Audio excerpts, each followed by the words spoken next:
Right. Okay. Good evening. Good afternoon. Good afternoon, sir. Very good afternoon, sir.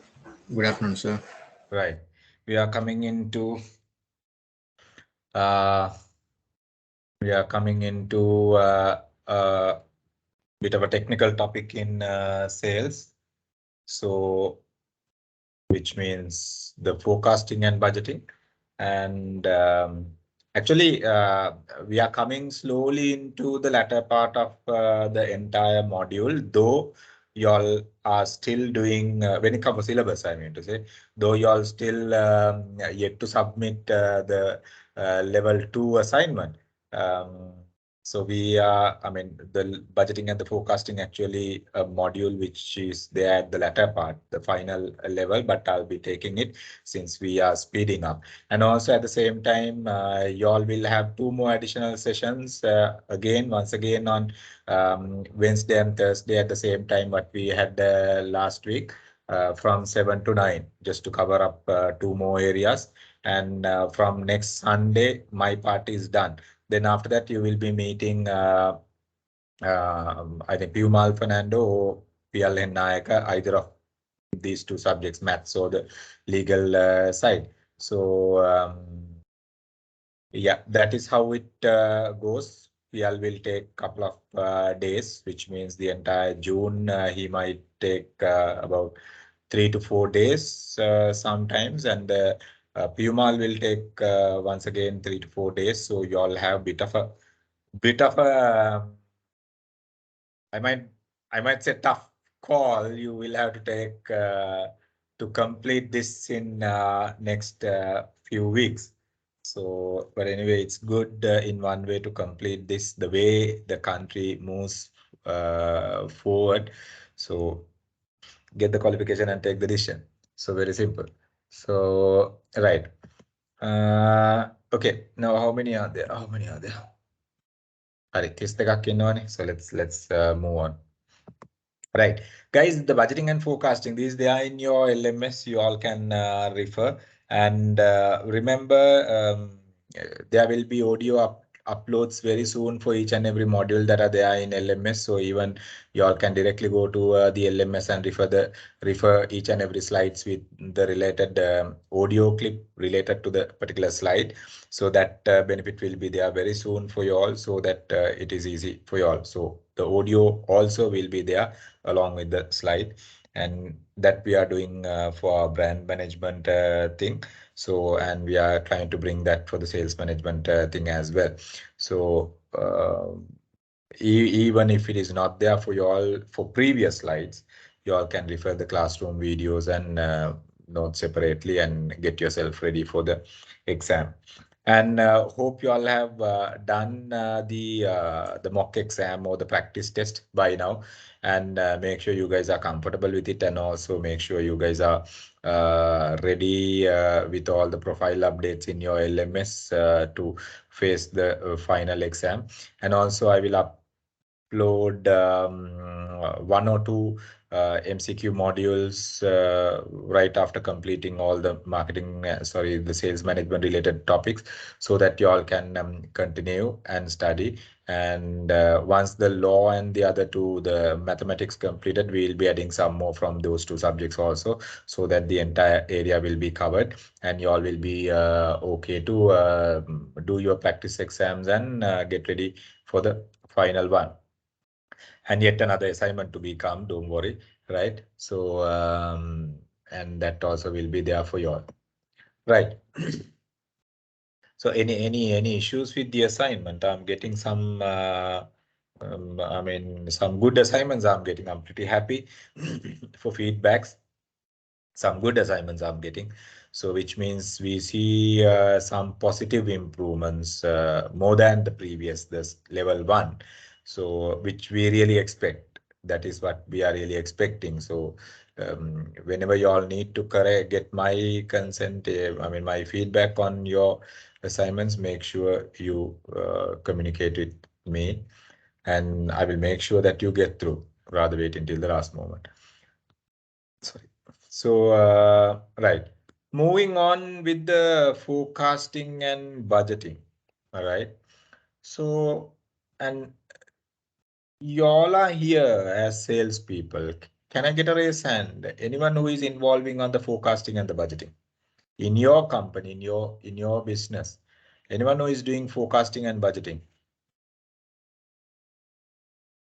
Anyone who is doing forecasting and budgeting for your business? Okay, no one. Right. So, I mean, yeah, most of the time, what we have seen, this part is given for financial people, the team of finance in your company, which I might not 100% agree. You have to get the finance team into this for the calculations and the other profitability ratio analysis purpose, but not basically to do the complete forecast on the sales, which they might not be familiar with sometimes, because the financial, I mean, in your company, um, uh, I mean, accountant and the team might be 100% comfortable with the figures, the playing with figures. But the problem what we are mostly seeing in a situation where companies are going with the forecasting and budgeting, um, where they do forecast without having a clear idea about the market factors or the external factors or the customer related factors or changes in the macros and the micros. So you got to have a clear idea on those areas when you're setting up your final budget, sales budget for your organization and the forecast for your organization. And this is a technical subject. Why I start saying it's a technical subject? Because I mean, a little bit of maths and some of the formulas involved in it, and you all need to have some kind of an idea how to go into a forecasting. And guys, remember, even you all don't know these formulas. All these formulas, the open sources platforms are now available where you all can do everything. I mean, quickly and get things done for your site to make it more comfortable. And yeah, so moving with that, and I mean, sales forecasting and budgeting. But why? Why is the concern, right? So when you look at the sales forecasting, um, it's actually one of the significant skills of a sales manager, and in reality, even sometimes in most of the large corporates, the sales managers are not comfortable in certain techniques in forecasting and budgeting, which is not a healthy approach. I mean, a healthy thing to see in a company. So it's a unique skill. So guys, the analytical skills and the forecasting and budgeting and this financial ratio analysis and certain things what you do with the financial perspectives and the forecasting uh, will add value, for your even for your CV. It will add value for your career. It will add value. So make sure you're all okay with it. And now when it comes for, I mean, forecasting and budgeting, once again, there are a few things we need to ask, I mean, look before we start. Because you should believe that it is a job of a sales manager. You should believe it is a job of a sales function. So where most of the people don't believe it. So with that, there are a couple of questions where we need to answer here. So the first question here, do you think the sales manager need to know what will happen in the future in order to plan in advance? Now, now most of the companies, what we have seen, it is the part of the say marketing manager's job. But here it is asking, I mean, whether it is the job of a sales manager. What do you all think? What do you all think? Do you all think it is a job of a sales manager? Is it a job of a sales manager? I'm asking. Forecasting part. or just the sales manager is doing what someone else has forecasted for their business? What do you all think? What do you all think? Amir, what do you all think? Amir, 413, Amir, what do you think? 413, Amir. Amir, are you there?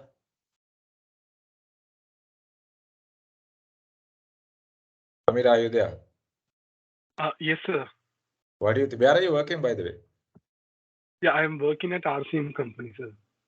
R? RCM company. What do they do? Which is a healthcare sector, sir. R? What? RCM, Revenue Cycle Management. RCM, is it a BPO? Yeah. Okay. Right. So, I mean, what do you think this one? Effective. What do you think? But do you think the sales manager need to know what will happen in the future in order to plan in advance? Or is it a sales manager's job actually? Yeah, do a research. You think it's a sales manager's job? Yeah, you need to forecast the future sales situation. Yeah, What will actually, happen in the future? yeah. So it is the job of a sales manager. Yes, very true. Right. Thank you, Amir. Now see, my second question. Do you recognize the sales forecasting is one of your responsibility?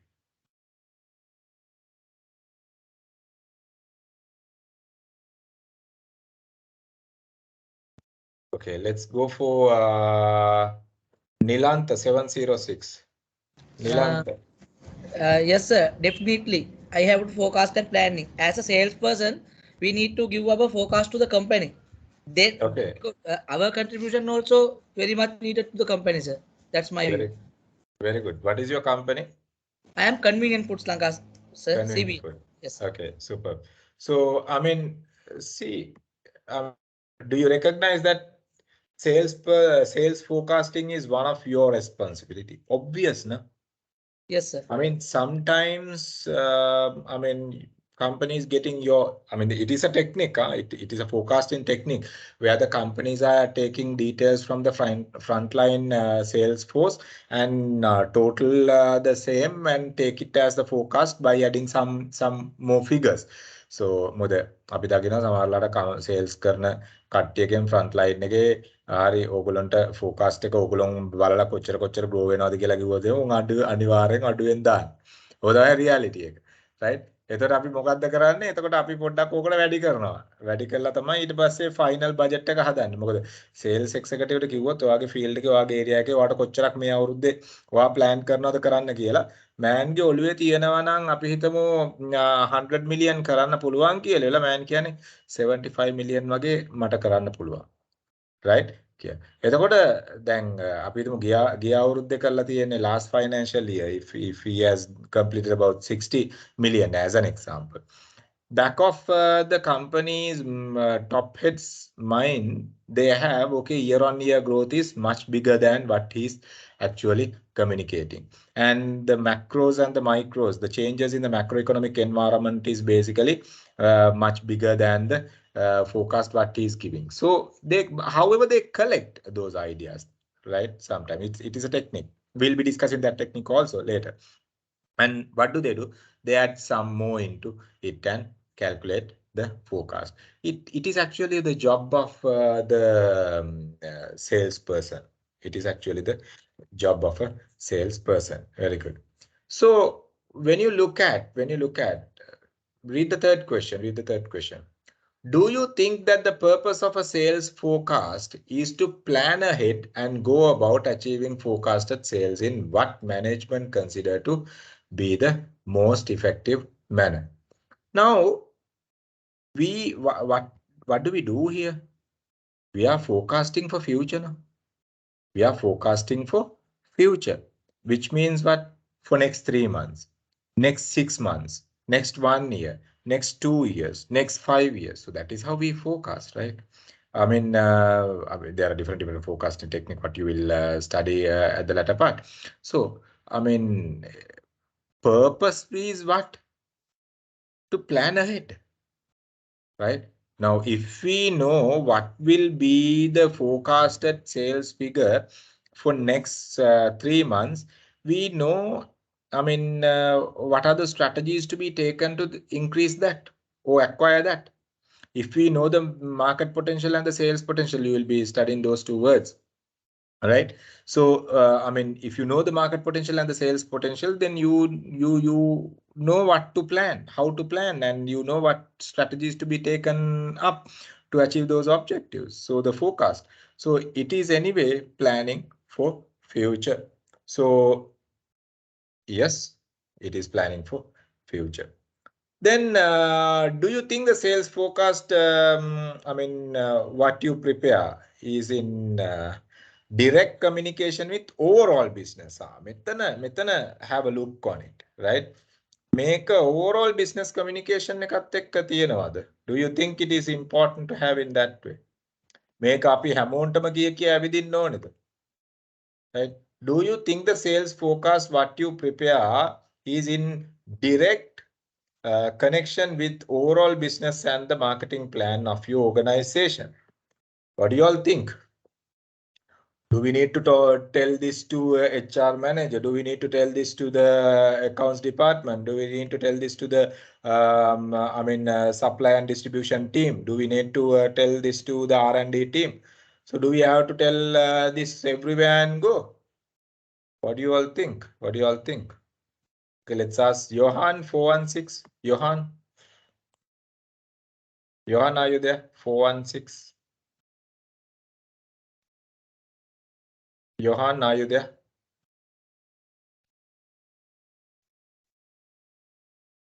Johan, not more. Hello, sir. Johan. Hello. Johan, where do you work currently? Yes, where are you working, Johan? Johan? Construction company, Besco Engineering.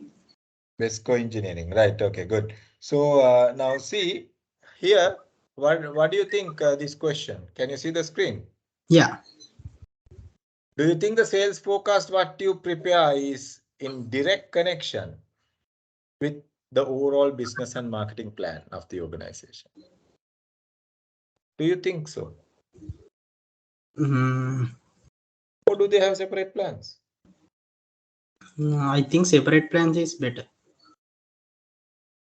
You mean to say the sales plan should not connected with the HR plan and the finance plan and the marketing plan and the logistic distribution plan, and you don't need any interconnections? No, there should be an interconnection, but as a salesperson, something they are forecast more beyond their purpose. No, so I think if someone say that their commitment to the company expect that more beyond that. So it's better some extent to deliver that forecast to that other organization sectors. Okay. Anyway, thank you, Johan. So anyway, now other departments are having separate plan. It's true. Right, finance department is having a separate finance plan. Production department is having a separate production plan. Marketing department is having a separate marketing plan. Logistic department is having a separate logistic plan. So like that, each and every silo of the business are having separate plans related to them. But the sales also, they have a plan, and that is also interconnected with all the other departments. If you all can recall your memories into the sales organization structure topic what we were discussing. So there we were talking about all the other departments sometimes interconnected with the sales, not sometimes actually, interconnected with the sales function, where to support the sales function effectively. So, your sales forecast should be communicated with the warehouse. Why? If your capacity is clearly identified, the warehouse, head of logistics and the warehouse knows how many cubic meter capacities to be allocated in the warehouse for coming months to store whatever the products. So you need to communicate with them. Otherwise, he might have a smaller warehouse where you talk about a bigger volume, and based on your bigger volume, the procurement is importing materials, but the logistic person is not having enough space in the warehouse. He might face an issue. So you have to communicate that. You have to communicate that. So even the procurement. So you have a particular sales forecast. Let's say your target is to sell 1 million pieces. To do that, you have to make 1 million pieces. Unless you are a trading company where you buy and sell, let's say you manufacture and sell. So you have to manufacture 1 million pieces. For you to manufacture 1 million pieces, you have to bring raw material to manufacture that capacity 1 million pieces. So production team should have the capacity to deliver 1 million pieces based on your sales forecast. And when the production team is delivering the 1 million pieces, where what do you call the logistic warehouse, the finished good operation should have the capacity to stock them. So everything is interconnected. And when the procurement team is placing the order, finance team should have money to place the order. If not, they will not be able to. So if you can remember, I think we did the value chain, the Porter's value chain we were discussing. There we identified the primary and the secondary activities what we do within the organization. So in primary and the secondary activities, when you really look at the primary activities, the inbound logistic operation, outbound logistics, sales and marketing, support services, and the secondary activities, the procurement, legal, finance and administration, HR, and all these things are supporting services. So everything is interconnected finally to deliver the value for the target market and the target audience, so-called your customers and the consumers. So you have to have the connection with all the other departments and in simple term overall business. Because finally, let's say as an example, your stakeholders, the organization ownership, the company owners, they might look at, okay, what is the final output of the business, the revenue and the profitability of the organization. So based on your sales target, sales budget, only they are deciding the final outcomes of the entire operation.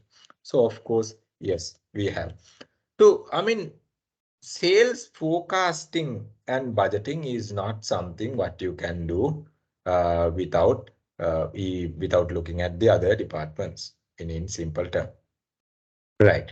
So, and when you look at sales forecasting and budgeting, guys,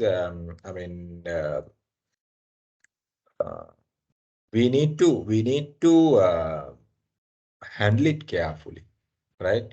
Because when you forecast and when you communicate, based on that, entire functions, the other functions within the organization start placing their resources to meet your sales budget. If that is the case, if you do a mistake in the sales forecast, you will be, you will be making the entire organization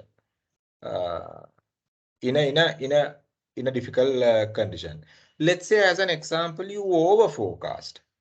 Then market එකේ in real term, when you analyze the macros and the micros, when you conduct the environmental audit, you identify the total opportunity value, the total values of the available opportunities as an example, $10 million. So, but you assume it $20 million and start manufacturing the product. Overly optimistic forecasting figure, right? So what will happen finally? It will, kill your investment and you will remain with dead stock, the stock which is not moving, because the total market size is 10 million, but you are manufacturing, you have overly forecasted and you are manufacturing 20 million pieces, which is of no use finally, and you will finally ended up in dead stock. So under forecast also a pressure in vain, because you're having I mean, if you don't have a clear idea about the entire market, and you will undervalue the size of the market, then what will happen? After a certain period, your customers might demand your product. Then your salespeople might come and say, look here, sir, we need some more products the customers are asking. But those are not in your budgets. Those are not in your sales forecast. So what will happen if that is the case? You will not be able to get it. So you will not be able to get the maximum out of the market size. So you need to make sure, guys, to have a proper forecast without having over-optimistic sales figures or the targets, and even the less targets or the less forecast, which can influence in both sides, positively and negatively. So you got to, not positively and negatively, it's negatively, because over optimistic also affecting negatively, less targets, less forecasting also basically affecting negatively. Both are killing factors. So you have to make sure you are at the right path. So that is why these things are considered as a bit of a technical thing where you all have to have it properly, because all the other resources are in line with this, the forecasting what you do in your company, right? Investments, especially, let's say you are forecasting, as an example, you are forecasting 10 million pieces, but your production capacity is only there for 7 million. And if the production capacity to increase up to 10 million, they will have to buy a couple of machineries, as an example. So let's say they invest for machineries, right? They are investing for machineries and bring down, but you don't sell that 10 million pieces. So what will happen to that investment? So something like that.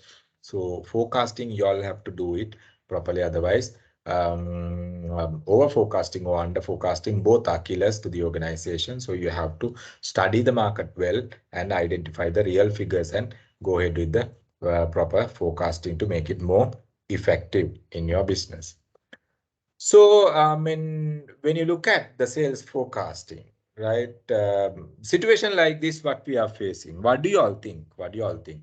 Situation like this, what we are facing today, can you all have a proper forecast in today's context?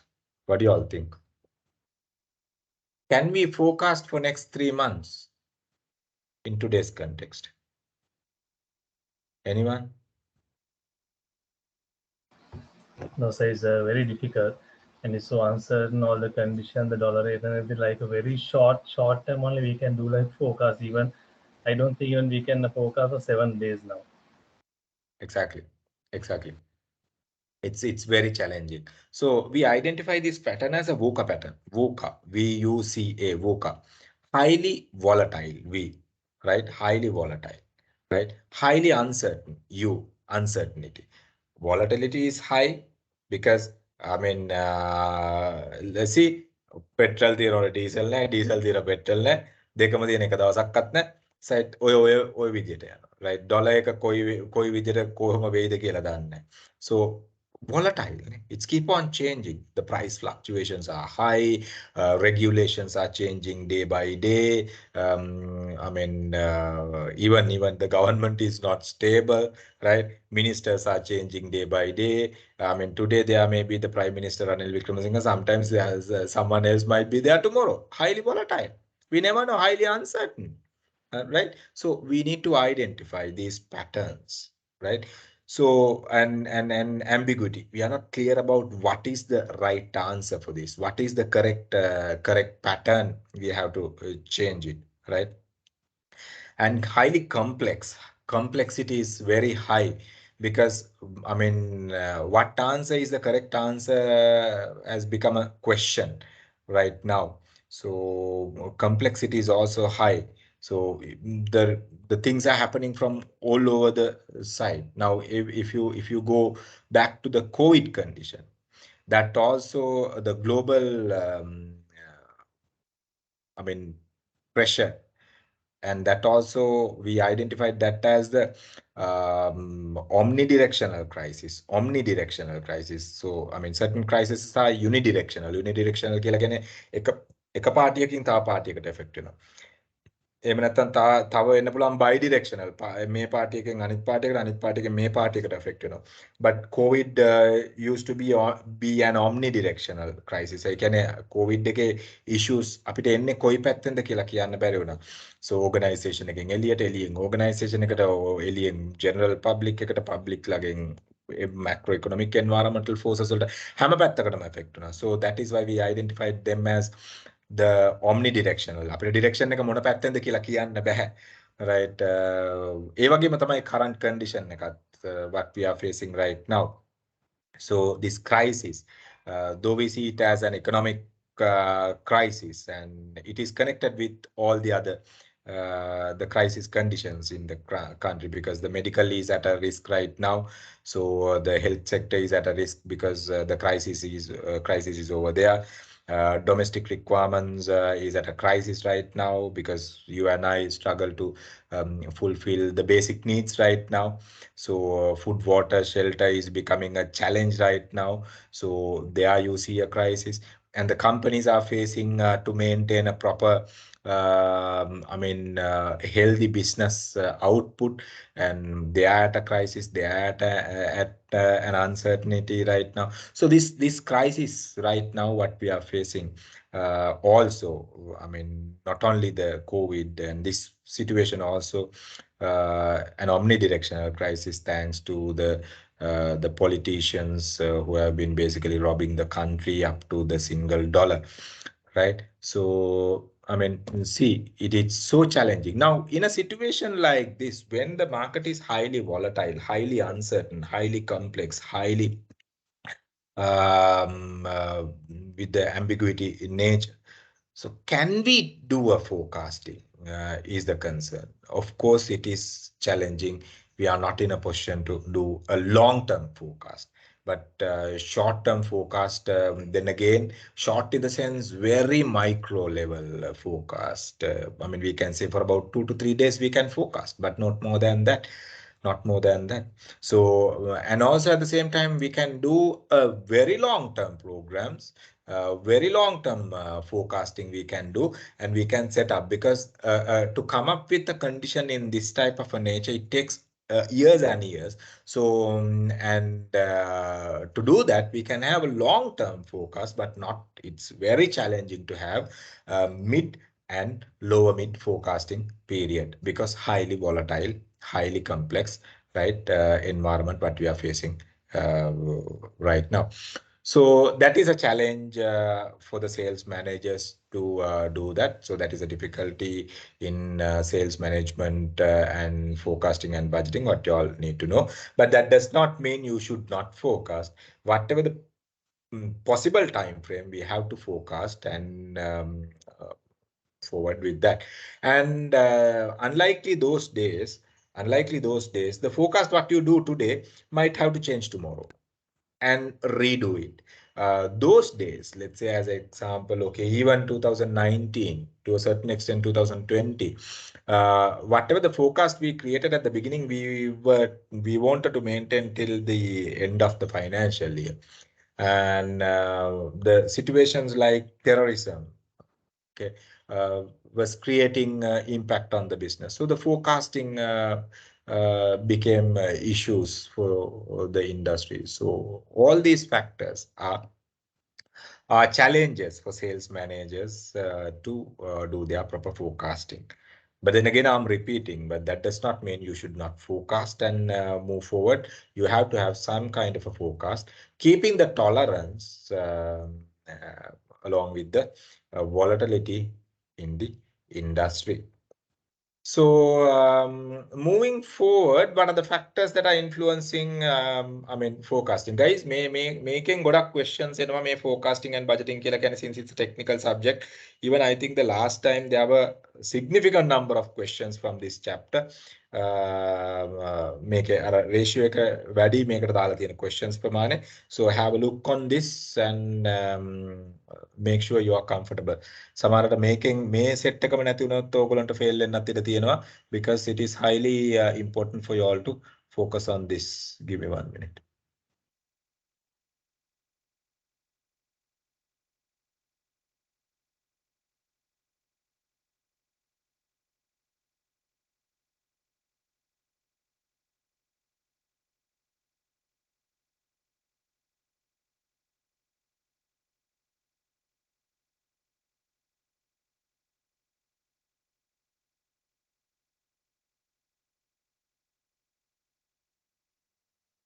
Right. So the factors that are influencing your forecasting. When you look at, I mean, your marketing plan, your overall marketing plan, or your overall corporate plan is influencing the sales forecasting. But how? When it come from when it come for your marketing plan, it is connected with the growth of the organization. Let's say new product development plans, what they are coming up, and whatever the market diversification approach they are planning, and marketing plan directly connected with the corporate plan as well, with new implementations they are planning to go ahead as an organization within the industry. So these are I mean, marketing plan is directly influencing your sales forecast. And let's say, as an example, marketing plan talks about market growth opportunity to enter into a new territory, new area, new region. So your sales plan should in line with that.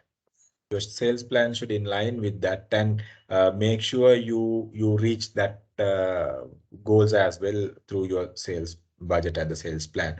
So let's say marketing plan yeah, covered I mean, making the new product development. So the company is planning to bring new products into the market. So your sales forecasting and budgeting should comply the requirement of the new product development and new product implementation to the market.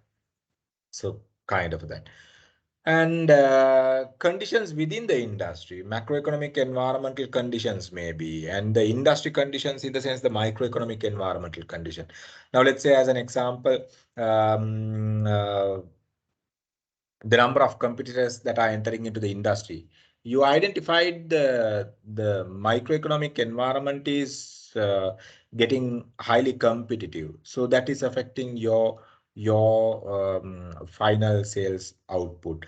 And previously, as an example, once again, previously, let's say you were operating with only you were competing with only 3 competitors, but now in current context, if you have to compete with 5, which means it will directly affect our the sales volume. Now let's say as an example, right? Now you have a supermarket outlet in one location, and if if the same area, if you get another supermarket, so you are catering to the same market with 2 different supermarkets right now. So what will happen for your sales figures? Your sales figures might go down. So, I mean, might not go down drastically sometimes if you have unique values and other strategies to maintain the customers, what you have already built. But generally, you might lose certain number of clients, those who are basically shifting to your competitor. Unless the competitor is not having values, what you can deliver in whatever the way, it can be value driven strategy or it can be cost driven strategy. So whatever the way, if the competitor is not strong, only your existing clients will stay with you, but if not, they will move out from your company to your competitor. So the conditions within the industry, your competition, your channel intermediary, middlemen, atarmediyo, what we were talking about, okay, channel partners. So I mean, they will affect your forecasting and budgeting. Sometimes they might say, I mean, let's say one of your channel intermediary, or few of your channel intermediaries come up with high number of retail outlets. They expand their business.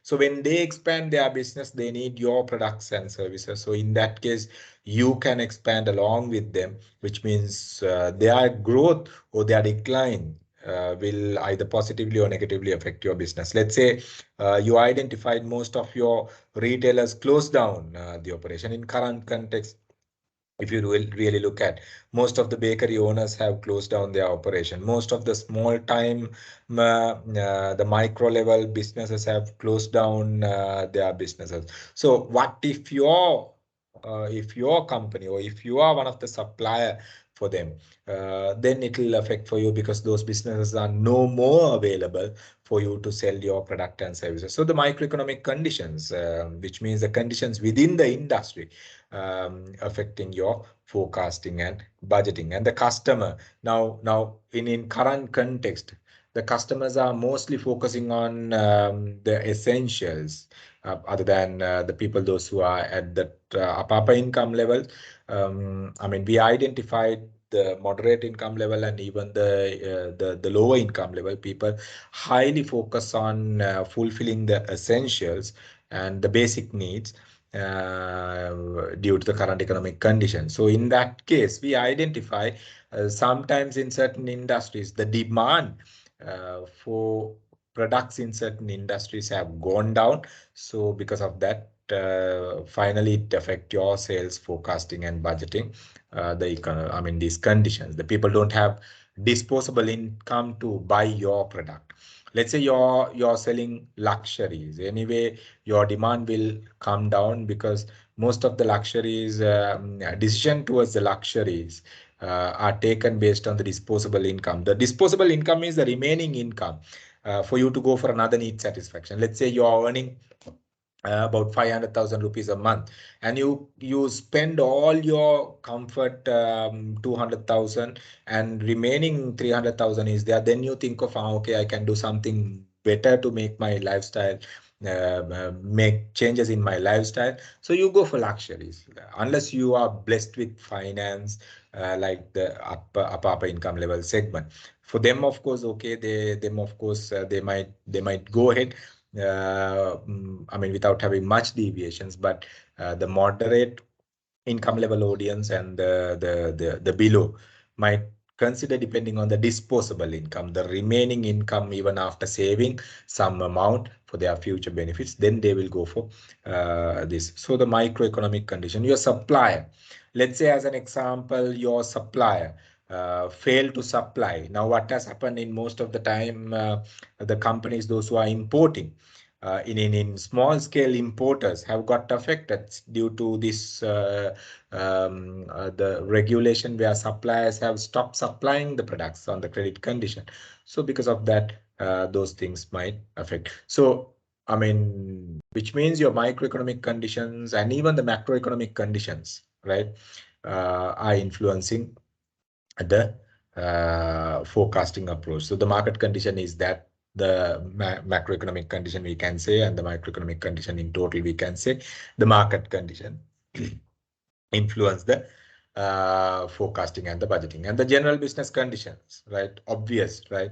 So I mean, if it is moving smooth, your forecasting and budgeting will be okay, and you will have you will see year-on-year growth in your industry, and you will see some kind of a behavioral changes in the market, and based on that, you will implement your adaptability and the agility within the organization and try to go and take those opportunities from the market.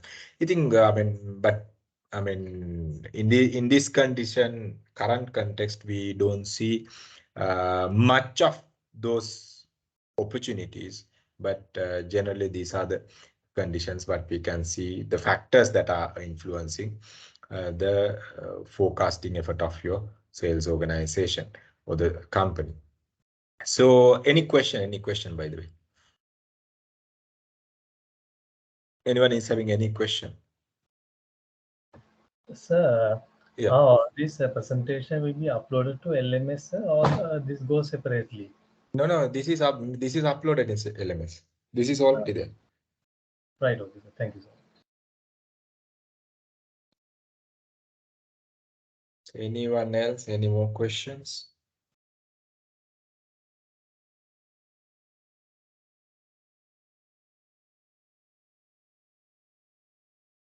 Anyone else?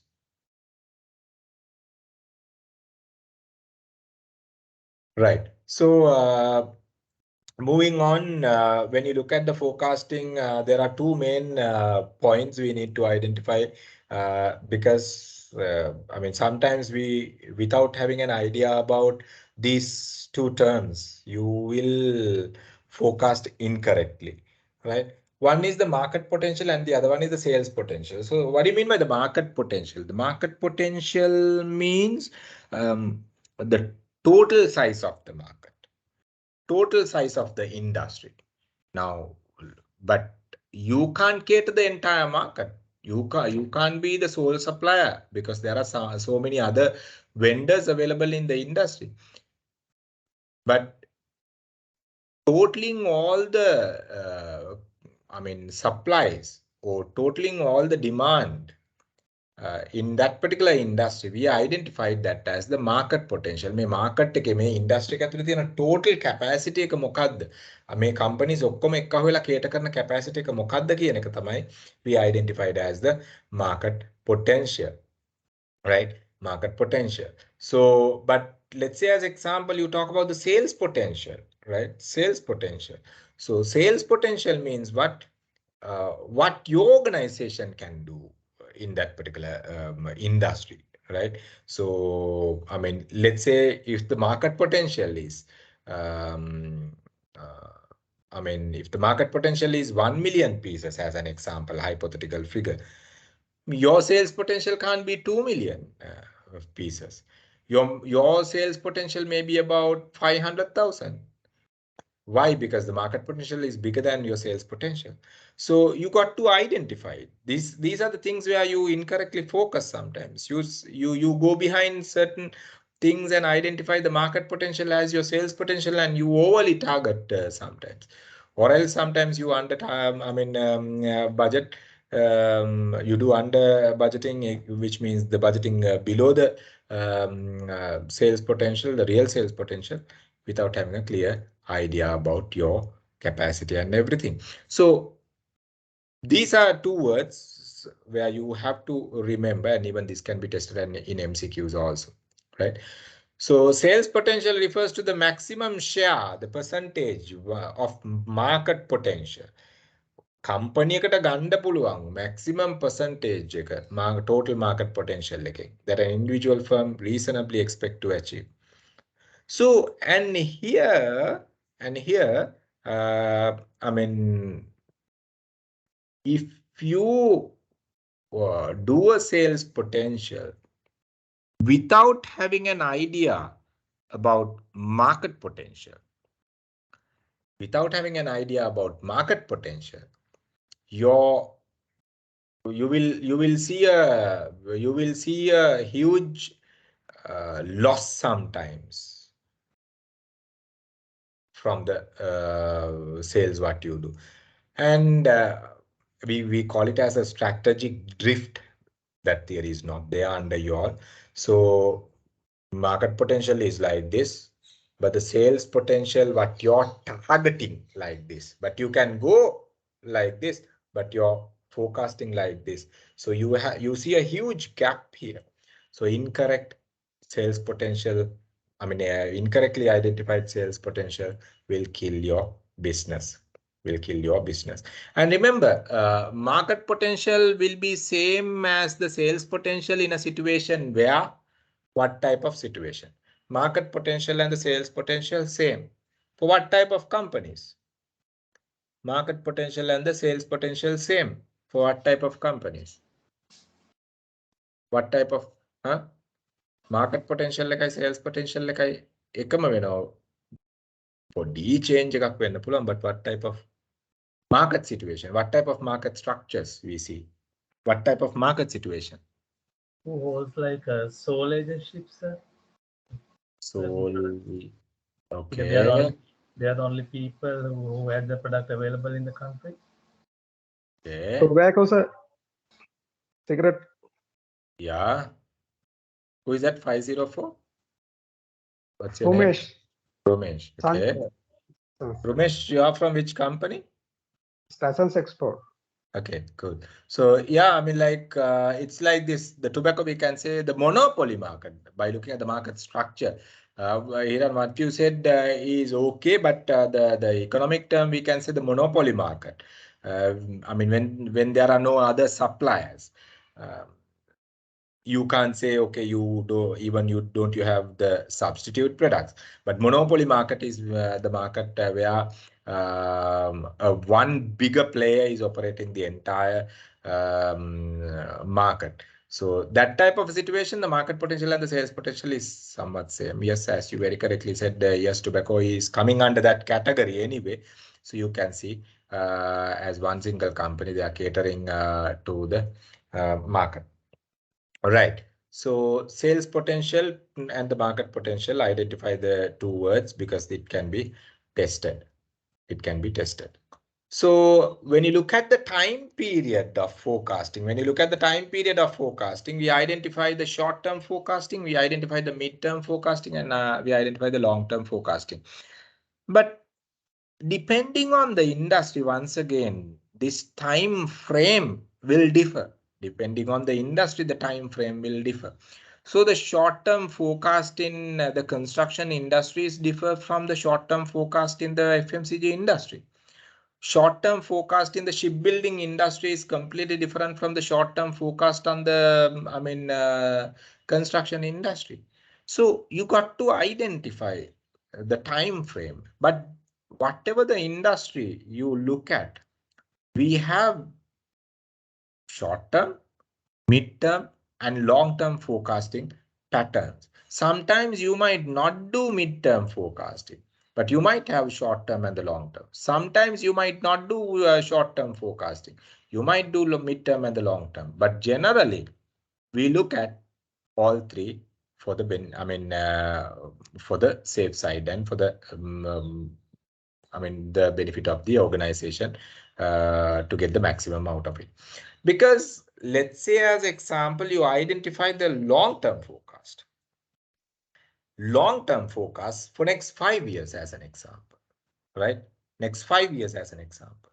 So you know what you are planning to achieve after 5 years.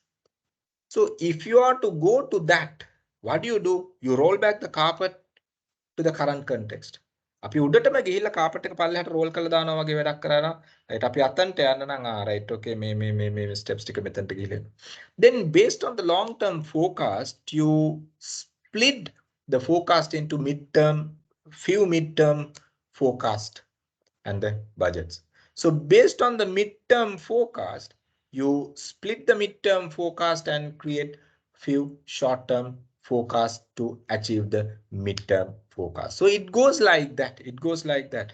And you most of the time, not actually the most of the time, you start by looking at the long-term forecast,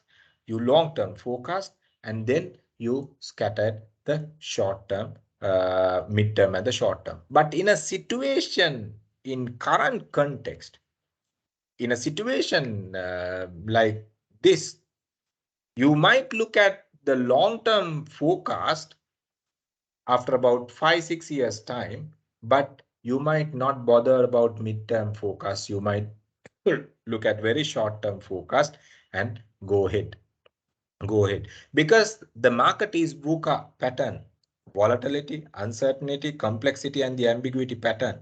So because of that, the mid-term is pretty challenging for your operation. When the mid-term is pretty challenging, your decisions, your actions, the programs are maybe for 3-4 days, maybe for 1 week, maybe for 2 weeks, not for months and months and months as you all did in the normal economic condition, or general economic condition. But the recession, economic downturn, economic the pressure what we get, we can't do so. And the legal barriers and all these things are also killing certain conditions. So because of that, we will not be able to do it. But you need to identify short, mid, and the long term. 3 type of forecasting there based on the time frame. Right. So moving on. Okay, any question so far? Anyone is having any questions so far? Is having any questions so far? Any question?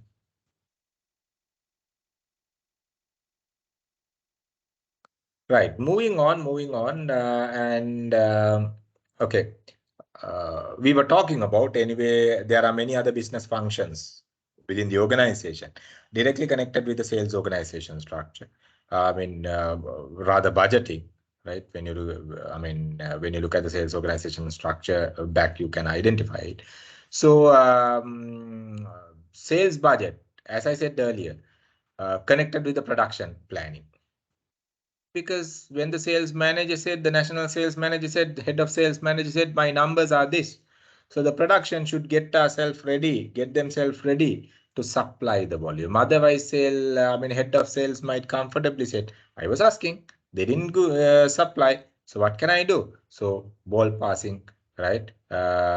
Thing will be there if that is not basically communicated and affected thing that is affecting the flow.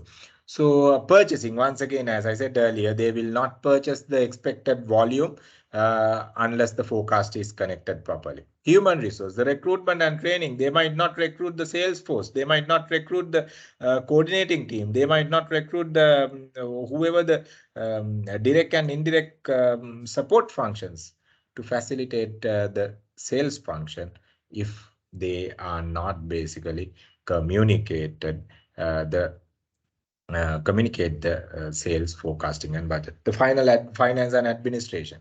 It should be finance. It's not finance. It should be finance and administration, because finance should ready with money, right? That is why they are forecast. That is why they are pressurizing salespeople to collect debtors. Come on. We have to supply, we have to import, we have to put a shipment next month. So your debtors are increasing. We don't have money to import. So you have to clear debtors soon.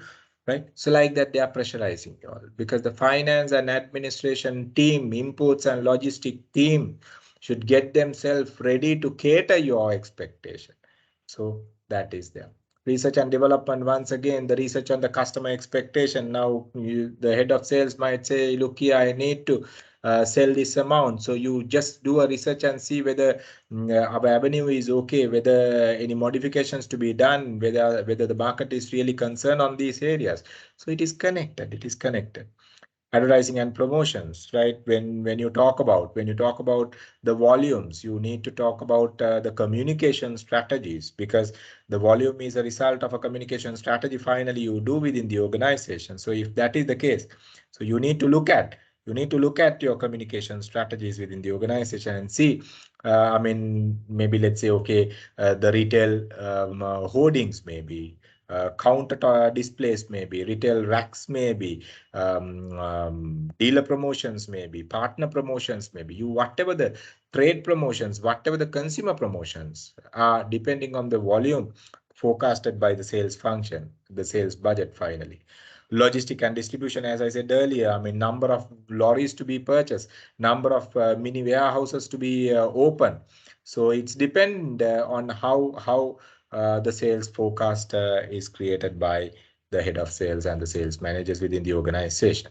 So it is connected everywhere. So you need to make sure that you're doing a proper forecasting and budgeting to get the maximum out of all the other silos within the organization. All right, any question? Anyone is having any question? Any question?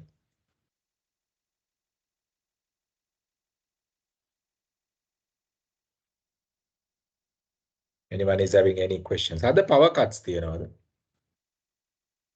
the power cuts නෑනේ? O level නේ මේ දවස්වල නේ. Senal, the numbers are less 36. අන්තිම මොහොතේ exam එකේදී හිර කරගන්න හදන්නෙම I think. Senal, are you there? He might be in another session, I guess. Yes, I'm here. Yeah. Numbers 36 අන්තිම මොහොතේ දුවගෙන ඇවිල්ලා exam එක fail කරගන්නේ. Right? So see for it, okay? Have a chat with them. Why? Any reason? If they are, if they are really moving away, let them. But if you have to find the reason why, better find the reason. Otherwise, not good. Yes, yeah. Right. Will do, sir. Yeah. So, okay. Any question? Any question? Bhavanti, which company you are working for? Bhavanti? Bhavanti, which company you are working for? Number is not there, only the name Bhavanti. Bhavanti, are you there?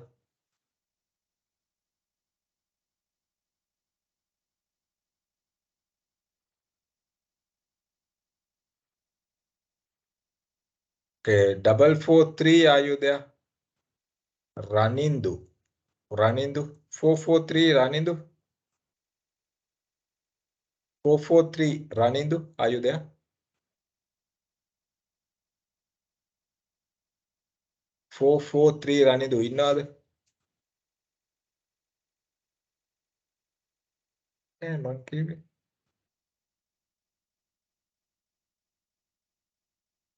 492, Jayamini, innada? 492, Jayamini. 492, Jayamini.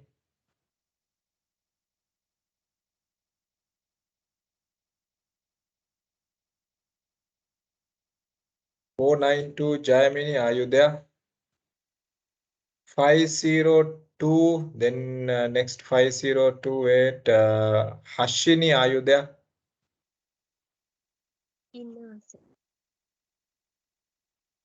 Hashini, are you there? Okay, Hashini, which company you are working? ATI Dehiwala. Okay. Fire studying. Okay, good. Right. Are you clear? Are you clear? පැහැදිලි නේද කරපුවා? Right. So let's move on. Let's move on.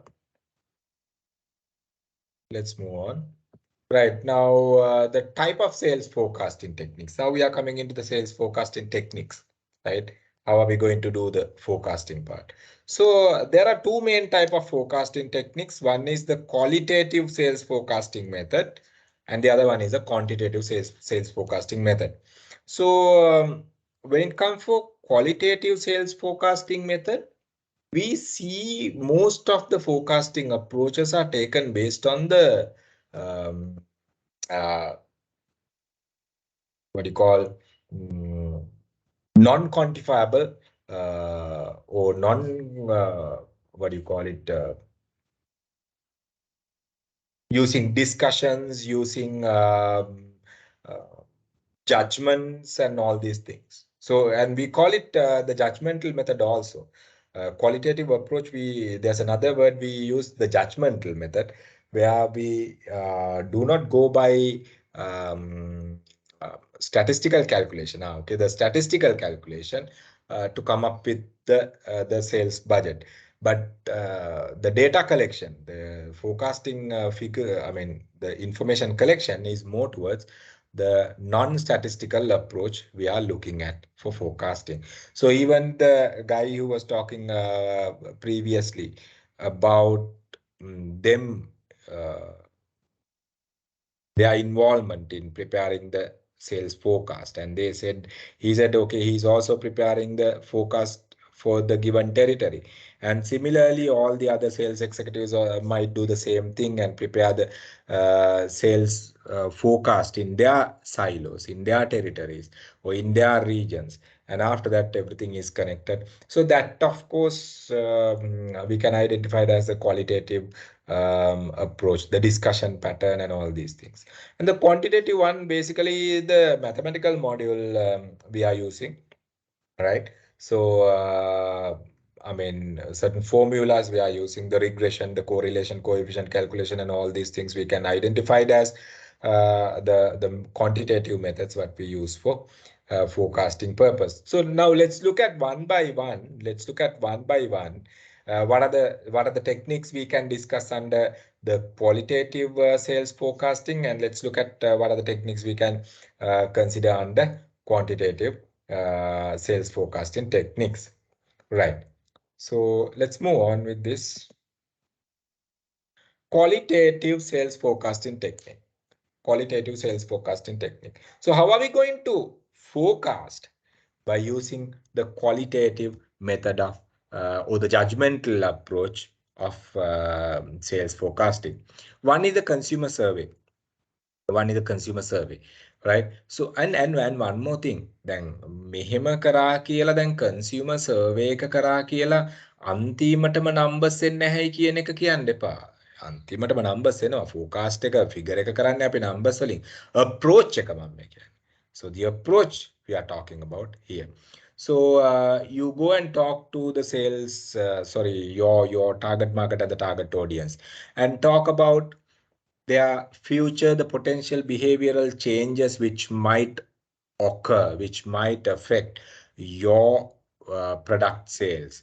Let's say, the changes in the trend patterns, the changes in the consumer behavior might affect the demand for your product. So to identify that, you have to go and talk to your clients and see clients and get those data. So it's a consumer survey method we use to gather forecasting approach. And the other one we identified as the panel of executive opinion. The panel of executive opinions, right?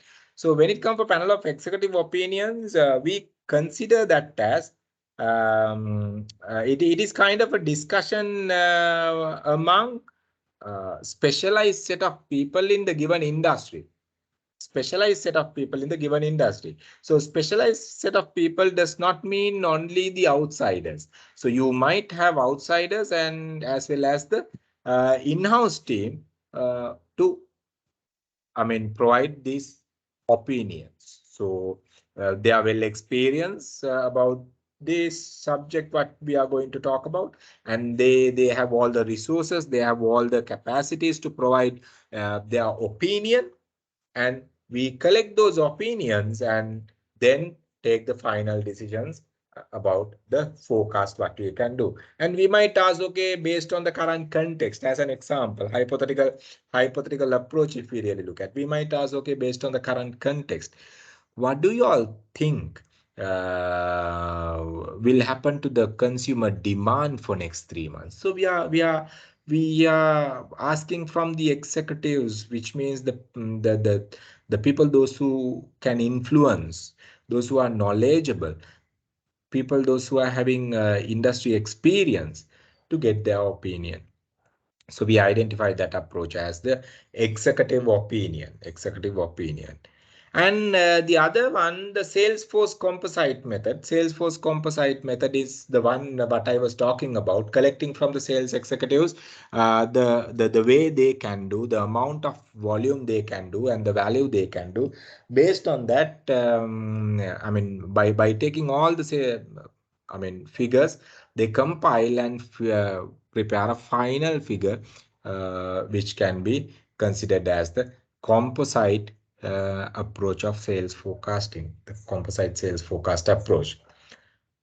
Then the other one is the Delphi method. Delphi method also, which is commonly used method, and it is somewhat similar to executive opinion method, but it has some differences where in executive opinion, you organize meetings and try to get the final decision will be based on the highest votes given for that particular argument.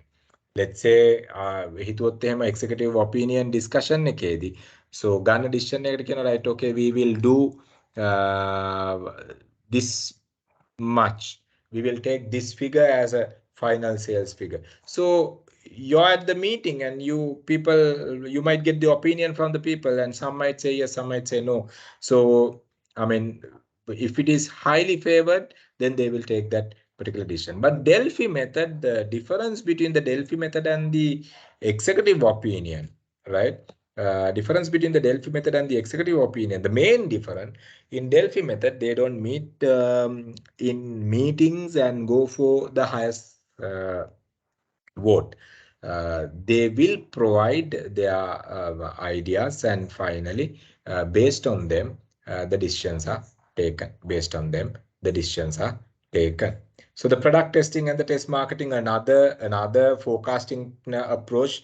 And you develop a new product and you send the product for testing purpose and the test marketing purpose. And you identified the people are happy with the product, people will buy the product, and people expect this much of a price for this product. And if you do that, so you identify that as another forecasting method where you get numbers, the potential sales figures, by visualizing the product into along with the test marketing approach and the product testing approach. Right. So these are identified as the qualitative approach of the forecasting. Qualitative approach of the forecasting. Any questions? Anyone is having any questions?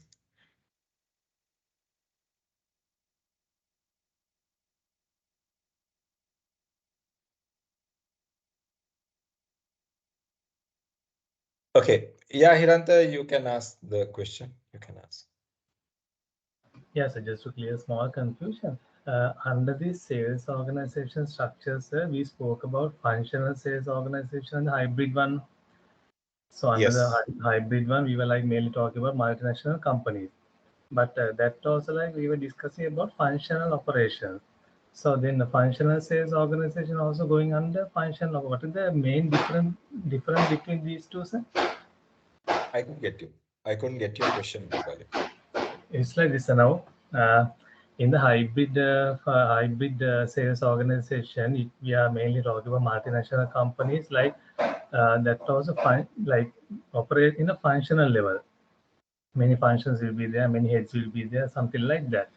Then when it comes to functional sales organization, also we are talking about function operation. What is the main difference between these two? I'm a bit confused with that. Yeah, so it's like this. First thing I want to correct that statement. If I have told you all only the multinational, not really.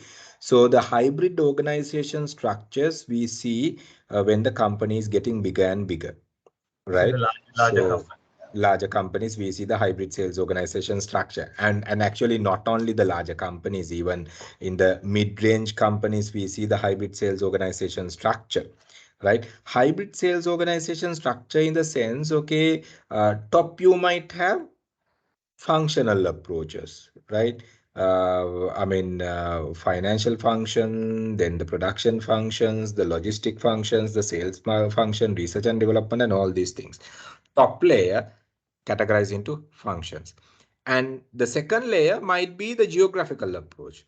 Now, let's say as example, the sales and marketing scattered all over the world. Your products are basically distributed all over the world. So then European region handled by one distributor or one licensing office. South Asia handled by another licensing office. Australia handled by another, licensing office. Scandinavian countries are handled by another licensing office. India is handled by another licensing office. So top is the function. And the second layer is basically the geographical approach. Right.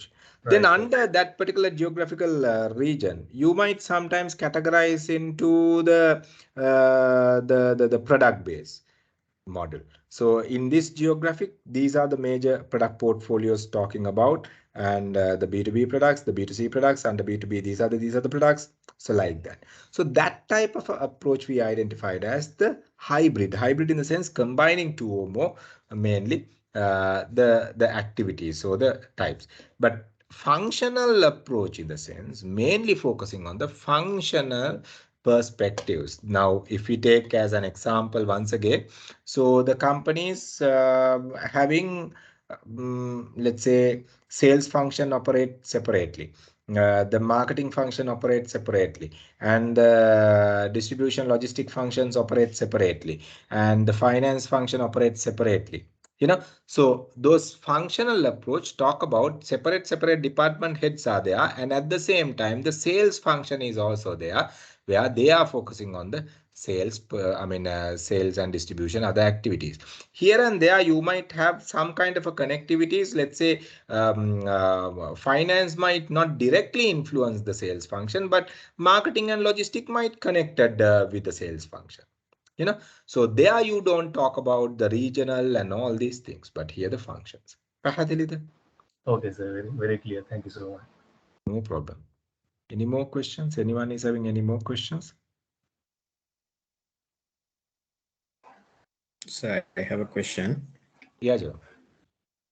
This Delphi method, how we are collecting the information from executives, sir? Remotely we can collect. Usually it's like this now. Most of the time we are Delphi method, we are taking consultants, friends. Okay. Now, when you look at the consultants, we will not sometimes get them into one particular place. We are not in a position to sometimes get them into one particular place. But however, what we do, everything is basically communicated across all the consultant level. Let's say, as example, if 5 consultants are working together, so all these consultative opinions are shared. පහම collect කරනවා collect කරලා ඉවරලා compile කරනවා documentation එක ආයි share කරනවා කන්සල්ටන්ට්ස්ලාට මේක තමයි මේ අප්‍රෝච් එක. ඒතර ඒගොල්ලෝගෙන් ආයි අයිඩියාස් ගන්නවා. ආයි අයිඩියාස් අරගෙන ඊට පස්සේ ආයි මේ ෂෙයාස් කරනවා 5 දෙනාටම. හැබැයි ඒකෙන් අදහස් කරන්නේ 5 දෙනාගෙන් 3 දෙනෙක් ඕකේ කරොත් කරනවායි කියන එක නෙමෙයි. අපි අයිඩියාස් ටික අරගන්නවා ඔක්කොම ටික කන්සල්ටේටිව් පොයින්ට්ස් ටික අරගන්නවා මේ පැත්තෙන් ඉම්ප්ලිමන්ට් කරගෙන යනවා. But in consultative approach, direct consultative approach aragatot. So I mean in that method we are mostly going on the voting method for whatever the ideas that are coming up, and we are asking, okay, who preferred to go ahead with this, and we take the decision based on that. Yes, sir. Thank you. No problem. ගොඩක් වෙලාවට අපි දකින්නේ Delphi method එක දකිනවා what do you call the composite sales approach එක මේ අපි දකිනවා. So the Salesforce composite method එක දකිනවා, Delphi එක දකිනවා. අපි ওই දෙක තමයි ගොඩක්ම market එකේ දකින්නේ. මොකද jury method එක අපි දකිනවා because jury method is bit of an expensive method also. මොකද අපි continuous meetings and all these things are there. එතකොට consultants ලා අපි ගෙන්නනවා, ඒ වගේ දේවල් තියෙනවා. outside consultants ලා වුණොත් ඒක විශේෂයි. in-house වලදී සමහර වෙලාවට, now let's say as an example, your regional managers are at regions, okay, and they are executive, they can give executive opinion, not only the consultants, okay, remember that. The outside consultant lam wenna onne. Your regional managers are at regions.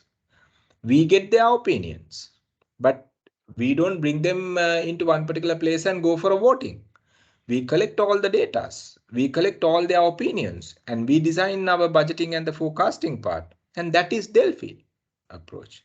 But let's say as example, we get all the regional managers into one particular location and we get their ideas. We do kind of a brainstorming approach, and we just have a discussion, and we ask, okay, whether we can go ahead with this. We look at, okay, whether majority is okay with it. If that is the case, yes, we go ahead.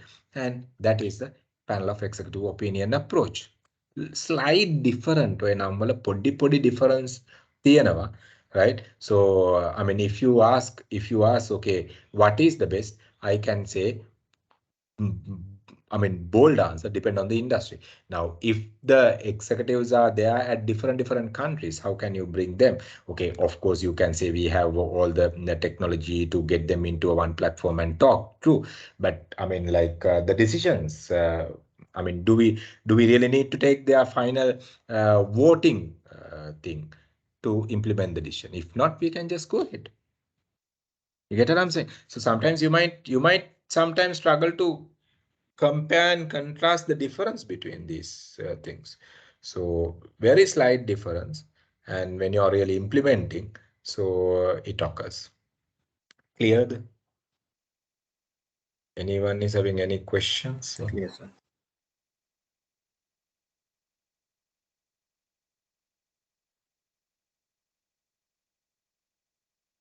Anyone is having any questions?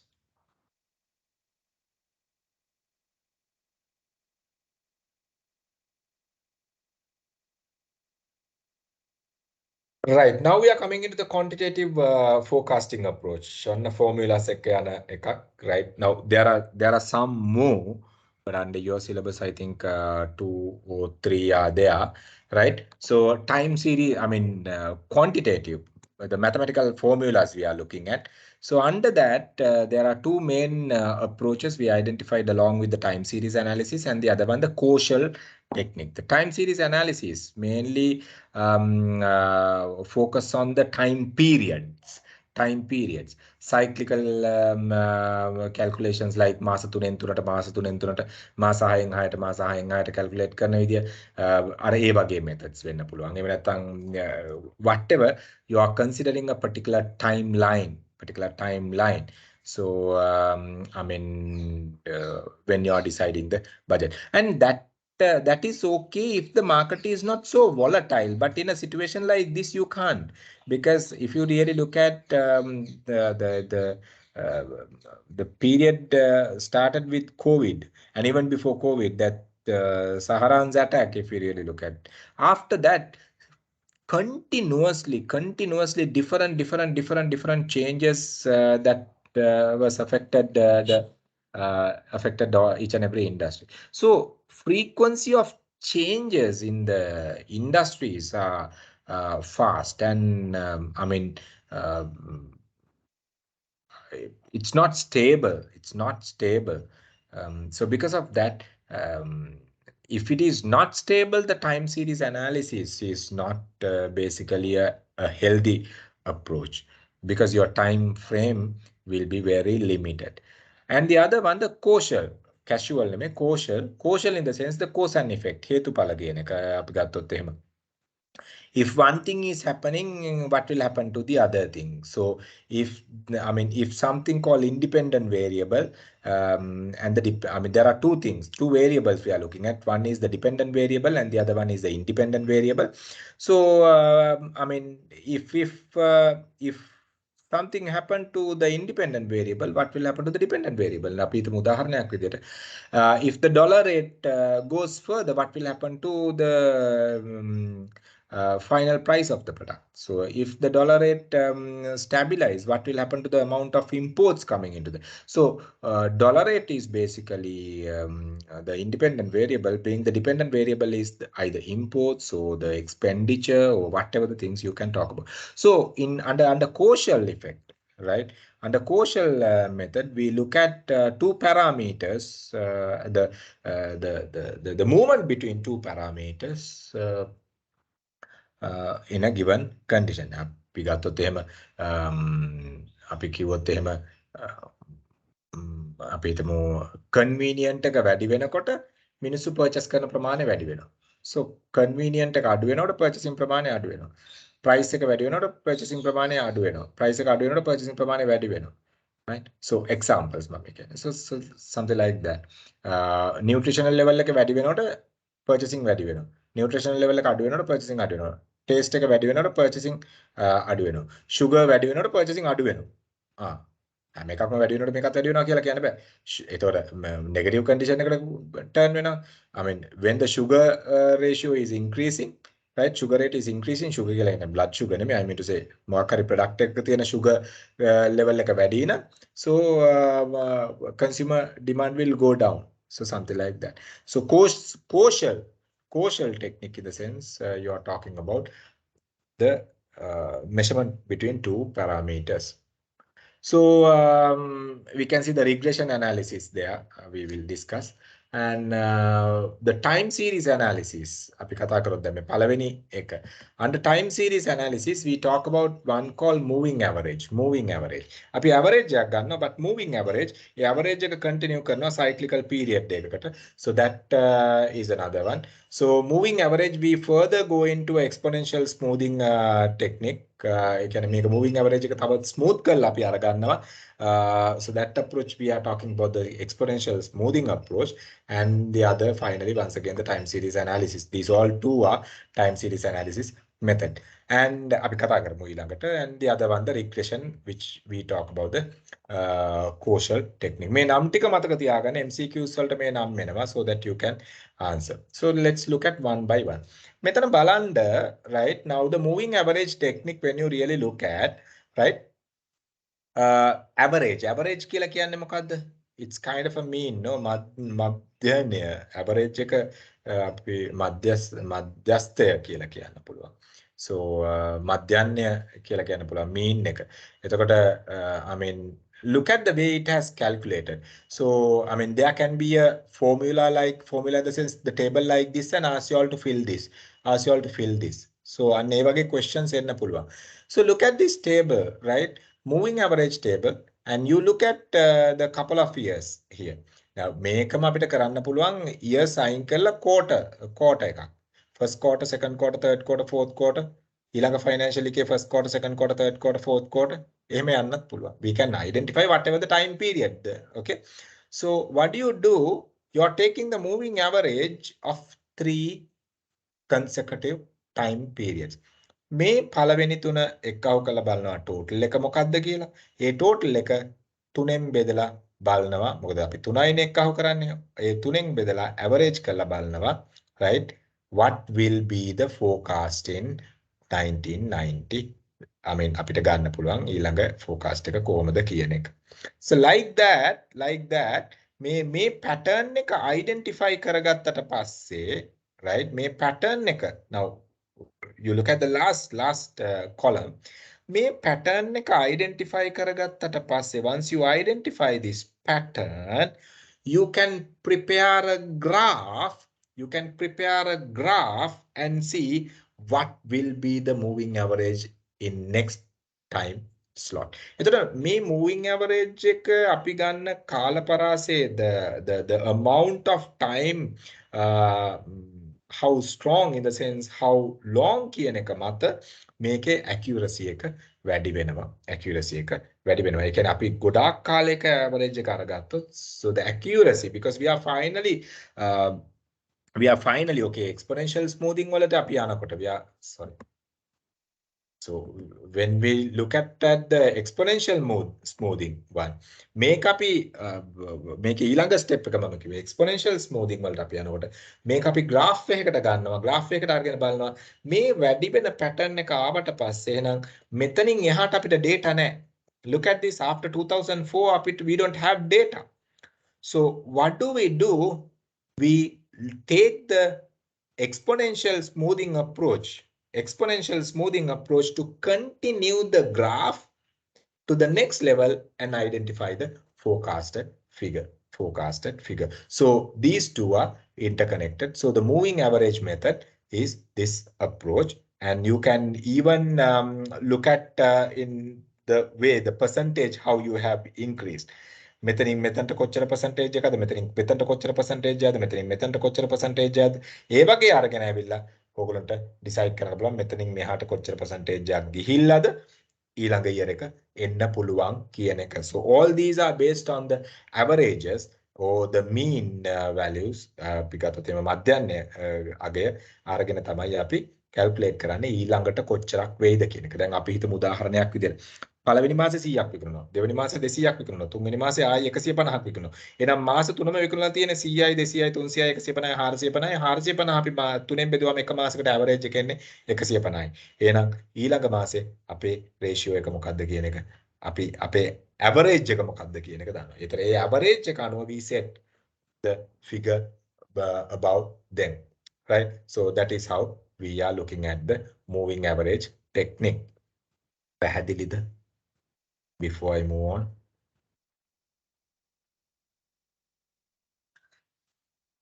any question?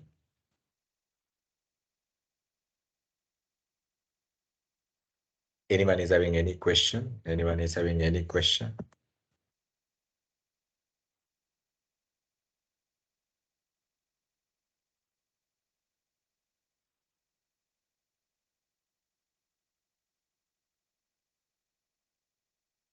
Anyone is having any question?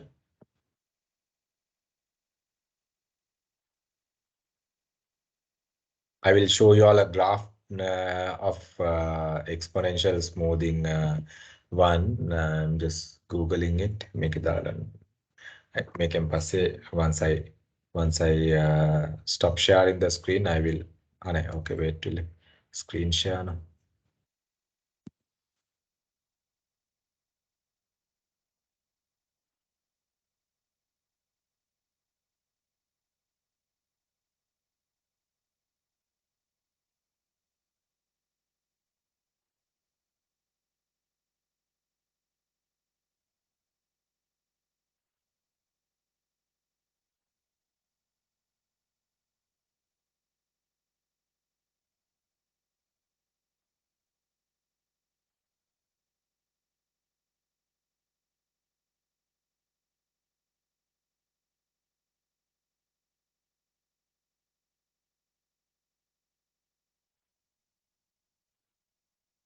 Sorry, I was just mute.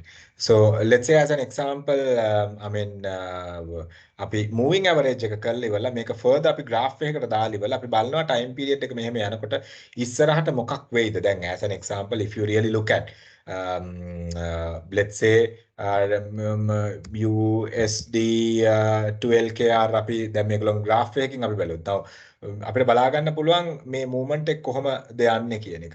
එතකොට මේක අනුව අපිට බලා ගන්න පුළුවන් හෙට මොනවා වෙයිද අනිද්දා මොනවා වෙයිද කියන එක හරි ඉකොනොමික්ස් කෙනෙක්ට මේක බලලා ඉවරලා decision එකකට එන්න පුළුවන් what will be the pattern, but this itself doesn't give, I mean, you have to identify, you have to basically look at other macros and the micros as well along with this, then they can get an idea. So what is the reason for this to come down like this?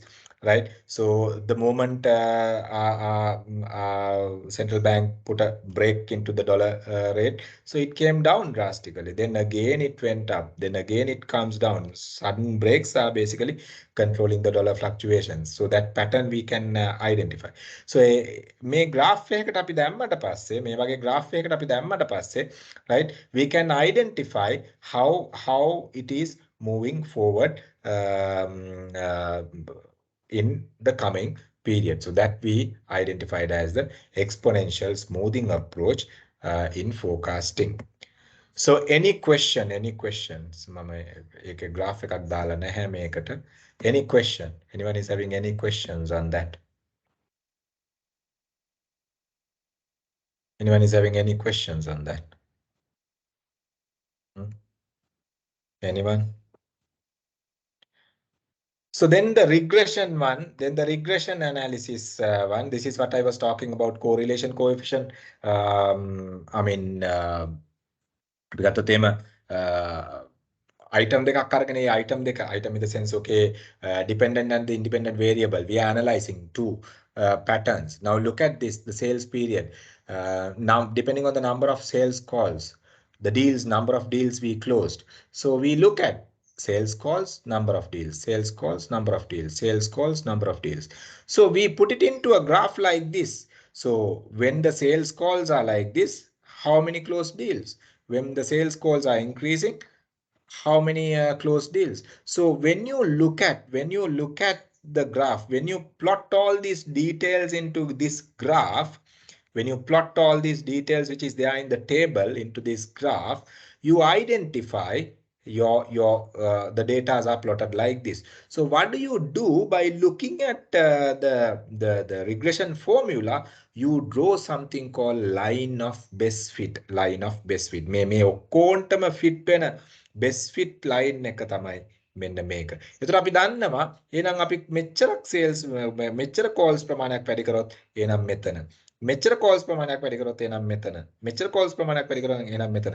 So by looking at this, you can allocate the number of sales people, you can allocate you can increase the call ratio and all these things to see how effective the return depending on one variable to the other. Now let's say as example උදාහරණයක් විතර වෙන එකක් ගත්තොත් එහෙම අපිට ඒ කියන්නේ මම අර ඉස්සෙල්ලා කිව්වේ sugar rate එක වැඩි වෙනකොට demand එක අඩු වෙනවා. product එකේ තියෙන sugar වැඩි වෙනකොට product එකට තියෙන demand එක අඩු වෙනවා. sugar වැඩි වෙනවා demand එක බහිනවා. sugar වැඩි වෙනවා demand එක බහිනවා. sugar වැඩි වෙනවා demand එක බහිනවා. sugar වැඩි වෙන කියලා කියන්නේ blood sugar නෙමෙයි මම කියන්නේ අර product එකේ තියෙන sugar level එක හින්දා මිනිස්සු reject කරනවා. So like that negative, right?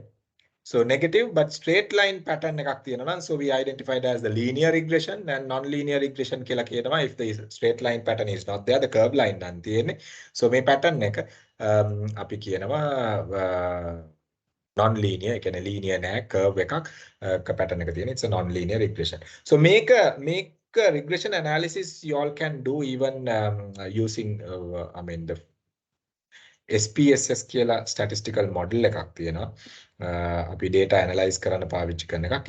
ඒකට අදාළ data ටික දාපු ගමන් correlation coefficient calculation එක අපිට regression analysis එක ගන්නට කරලා ගන්න පුළුවන්. මේක ලොකු දෙයක් නෙමෙයි. මේ line of best fit ඕගොල්ලන්ට අඳින්න බැරි වෙයි. ඒක system එකෙන් මේගොල්ලෝ ඇඳලා දෙනවා.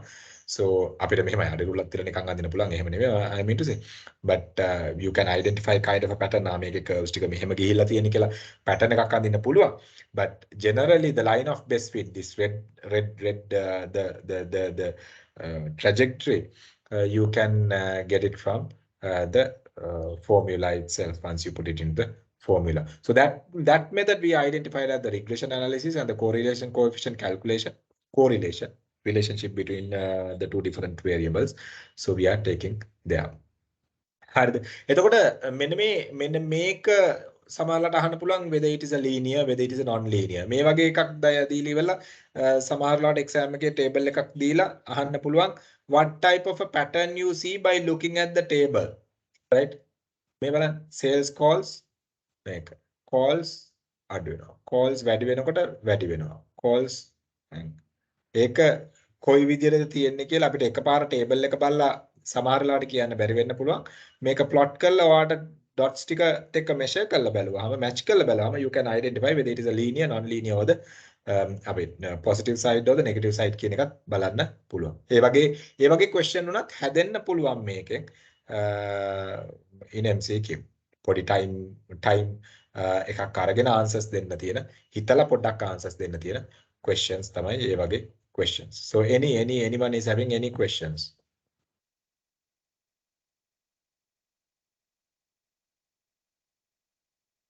Anyone is having any questions? Excuse me, sir. Yes.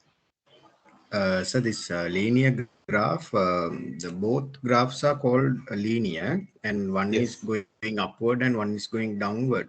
Yes. So when the question comes, how do we recognize with this figures? Can you explain? No, it's like this. Now, just by looking at these figures, which is there, you might not be able to identify. එතකොට let's say as example, you quickly draw a graph on a piece of paper and see plot කරලා බලනවා මේක කොතනද set වෙන්නේ කියලා. හරිද?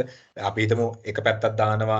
You always keep this column to the x-axis and this column to the y-axis, which means independent variable you always keep into the x-axis and the dependent variable you always keep it to the y-axis. හරිද? එතකොට අපි ගත්තොත් එහෙම මේක අපි කොලයක plot කරලා ටක් ගාලා බලනවා මේ තිත් ටික කොයි විදිහටද වැටෙන්නේ කියලා. Then you can get an idea whether it is a positive linear or the negative linear. Positive linear කියලා කියන්නේ upward, negative linear කියලා කියන්නේ downward. පැහැදිලිද? එහෙම නැත්නම් table එක දිහා නිකන් බලලා මොකද මේකේ up and down එකක් තියෙනවනේ. Then when you look at this dot, this is up, this is down, this is again up, right? The fourth one go further up, right? The fifth one goes slightly down, sixth one down, seventh one goes up. So අර ඒක එකපාරටම අපිට බලන්න බෑ. මේ table එක දිහා බලලා අපිට answers දෙන්න බෑ. You have to at least plot quickly into a piece of paper and see. පැහැදිලිද? Always remember. Yes, sir. Always remember independent one, right? අපි මේ කතා කරන sales calls හින්දා වැඩි වෙන close deals ගන්න. An independent one always at the x-axis. Dependent one, because sales calls in the deals dependent. Dependent one always goes in the y-axis. Clear? Yes, sir. Thank you. Excuse me, sir. Yeah, Hiran. Yeah, so while doing the examination, if you get a question like this, you say we can like take a note and do a plotting over there. Yeah. So in that case, the facial recognition thing, we might move our face and eyes and everything onto a side. No, will it be a reason for it's like this. It's like this. Analytics are there. Don't worry. They are matching with. In case they identify, they are matching with the time you answer that question and the screen. Don't worry. Okay. Right. Now let's say as example, then 3:47. Right. Then එතකොට ඒගොල්ලොන් දැන් ඒ analytics වලම ගන්න පුළුවන් 3:47ට වාගේ screen එක වාගේ තියෙන්නේ ඔයා බිම් බලාගෙන කොලයක් බලාගෙන 3:47ට ආන්සර් කරලා තියෙන්නේ කොයි ක්වෙස්චන් එකද කොලයක වර්ක්අවුට් කරන්න ඕන ක්වෙස්චන් එකක්ද නැද්ද රයිට් ඒ අනුව ඩිසිෂන් එක එනවා ඒතර 3 දැන් ඔයා ආන්සර් එක දෙන්නේ 3:48ට මේ regression related question එකක් නම් obvious you need to have sometimes this ගිය පාර exam paper එකේදී ළමෙක් okay I will tell you එක ළමෙක් කැමරකට පෙන්නනවා this is an empty paper I'm going to do this කියන එක පෙන්නනවා යා කැමරකට පෙන්නලා තමයි යා ඊට පස්සේ ගානක් හදලා ඒකත් කැමරකට පෙන්නනවා මේ එයා ඒකයි කරේ කියන එක you don't have to go into that level but the people are highly concerned when it comes for online exam ගොඩක් එහෙම paper work තියෙන වැඩ questions එන්නේ නැහැ සමහරවිට එන්නෙම නැති වෙන අතර දිනන මේ වගේ එකක් but keep it in mind there can be questions like this even කියන එක right I can't remember the student name. One girl actually, she was showing the paper, empty paper, and a pen. And after that, after doing the question, she was again showing the paper. Make question එක කරේ කියන එක පෙන්නන්න ඕනේ හින්දා. So you don't have to go into that level, but those things okay. මොකද system එකේ analytics තියෙනවා අපිට ඔයගොල්ලෝ question එක answer කරපු time එක. Now let's say as an example මේ question එක answer කරලා පස්සේ change කරා නම් ඒකත් system එකේ තියෙනවා answer කරා but did the question at this time කියන එක. පැහැදිලිද? ඒවා පවා details ටික තියෙනවා back end එකේ you don't have to worry. Okay, thank you. Anyone is having any more questions?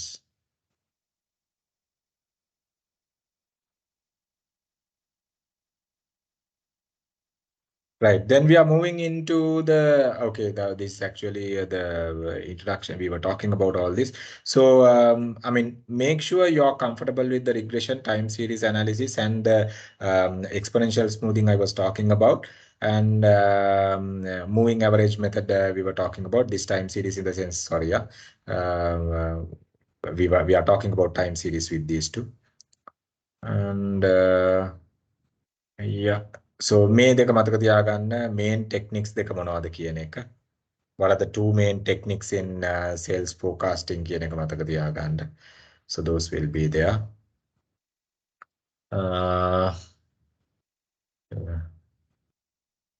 Actually, we were talking about why it is so important having a sales budget, because if you don't have a sales budget,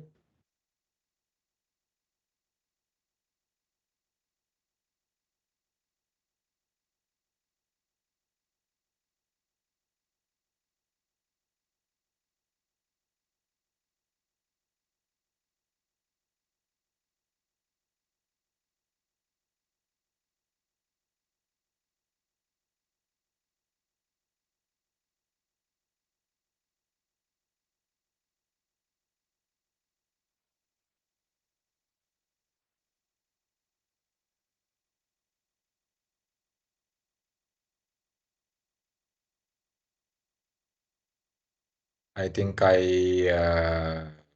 got disconnected. Can you all hear me? Yes, sir. Yes, sir. Right. Super. So are you all clear? And we were talking about why these things are important, why the budget is important, and we were talking about, right? So budget එකක් නැත්තම් අපි කරන්නේ මොකක්ද කියන එක අපිට පැහැදිලි නැහැ. budget එක තියෙනකොට අපි දන්නවා okay අපි positive ද අපේ approach එක negative ද අපේ approach එක අපි මොකද budget when you design the budget, you have to analyze the budget periodically. Periodically in the sense, I mean, weekly, maybe depending on the business you are doing. It can be weekly basis. It can be sometimes monthly basis. So whatever, periodically you audit the forecast you do. You must have to have those things. Then only you can get an idea how you are moving in the industry. So those they are then right. And we were talking about the budget determinants. Okay, what are the things we need to focus on designing the budget and all these things? Right. Just have a look on this. Any question? Anyone is having any question? Anyone is having any questions?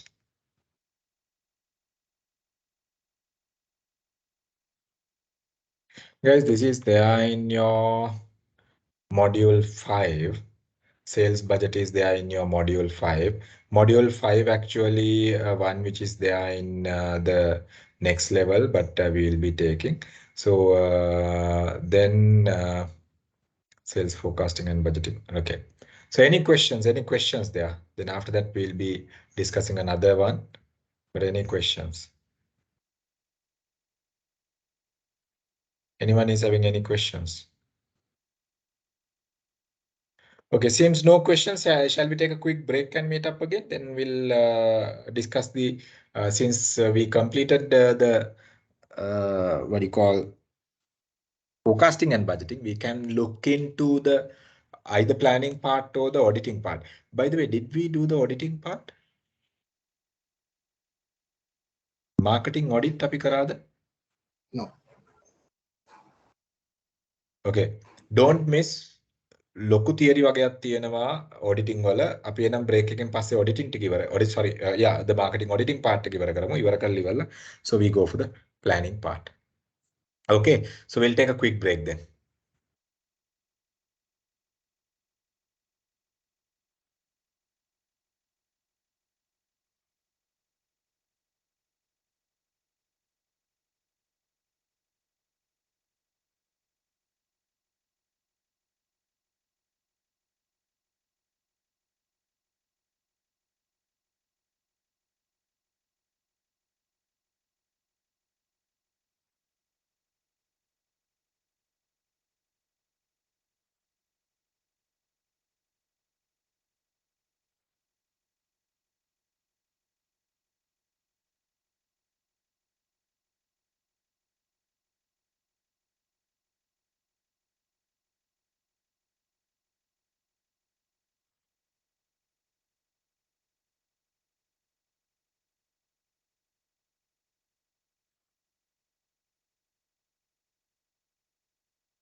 Right. Okay. Guys, now we are coming into another important one, right? I'm connecting marketing planning and the what do you call auditing part together. Anyway, auditing is part of a marketing plan. So I'll be taking both together to cover that area because we need to look at now we know how to do a budgeting part, so we know how to do a budgeting and the forecasting one. So then we are going to make a proper plan for our activity, and which is connected with the marketing plan. So there are, when you look at the major steps in the marketing plan, there are five main activities we are looking at in the marketing plan. So marketing audit, which means the environmental analysis, is identified as the first step of that entire marketing planning process, right? So that is why I'm taking these two together. So they are what you need to identify here. Okay. Um, Okay, this is the coverage what we are going to do. I mean, we'll be taking the comprehensive marketing planning process. Then I'll be looking at the marketing audit to identify the current situation of the business. I will explain you one by one, don't worry. Then I'll be looking at the objectives, designing objectives, and how, I mean, what are the areas we need to look at when designing objectives. Then the strategic tools and strategic directions and the strategic controls.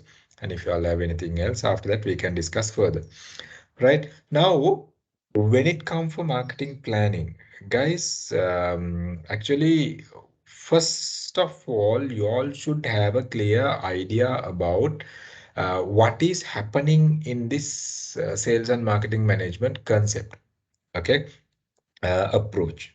Right now, when you look at the holistic view of this entire marketing model, why I'm using the word marketing? Because sales is basically connected directly with the marketing and the brand management function. So that is why this plan is so crucial, because the marketing, I mean, strategic marketing plan is the main plan, where sales plan is focused based on the strategic marketing plan, and even the sales budget is basically focused on the budgeting, and the forecasting also focus on the strategic marketing plan and strategic marketing objectives to be achieved for the organization. So when you look at the holistic view, you talk about the activities that are connected with the internal marketing activities, which means what you do within the organization to make sure that your employees, those who are working within the organization, comfortably playing to reach the strategic marketing and the sales objectives.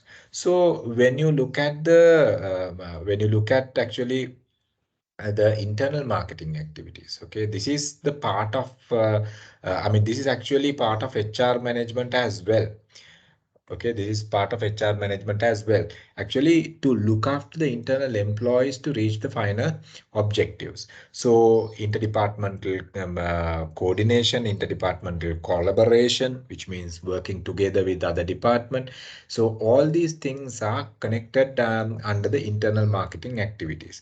And even the salespeople, I mean, development in the salespeople, training and development activities, the motivation activities, strategic leadership approaches, what you are taking.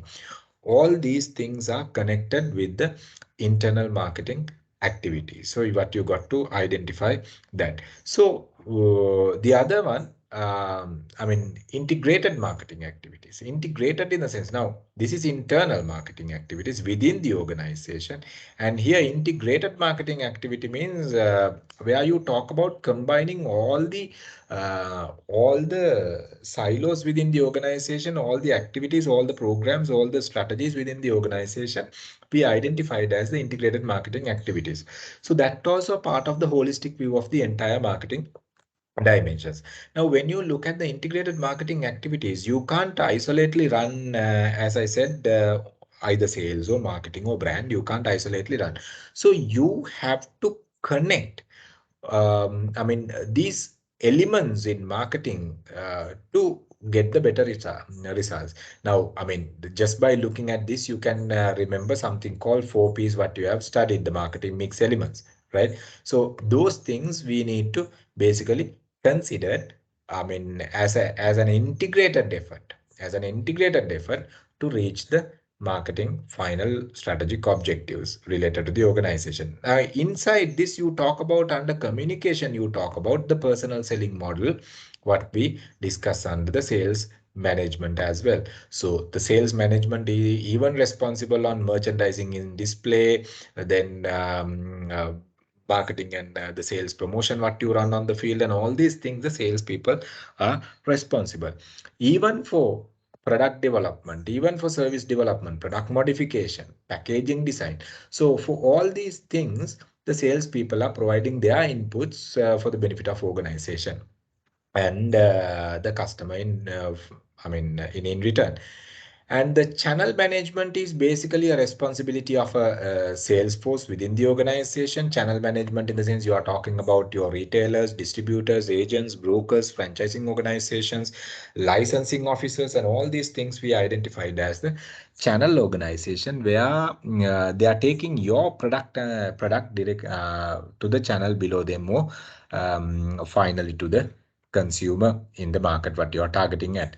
And the pricing also, you as a salespeople, you are giving your inputs, and the final decision might not sometimes in certain organization taken by the sales force, but your inputs also basically taken into consideration when they are designing the final pricing policies. So another thing in marketing, the holistic view, when we discuss, you talk about the performance in marketing, right? Where you're all directly responsible on the sales revenue within the organization. So you're all responsible even on the brand visibility inside the market. So of course there are people, there may be a team, those who are handling your branding part. Maybe maybe under separate brand manager, or maybe under the marketing manager directly. But you being the sales people or the sales force within the organization, you also responsible on the brand visibility inside the market, which will help to create the push and the pull for your product what you're selling. So it has a responsibility among the sales force as well.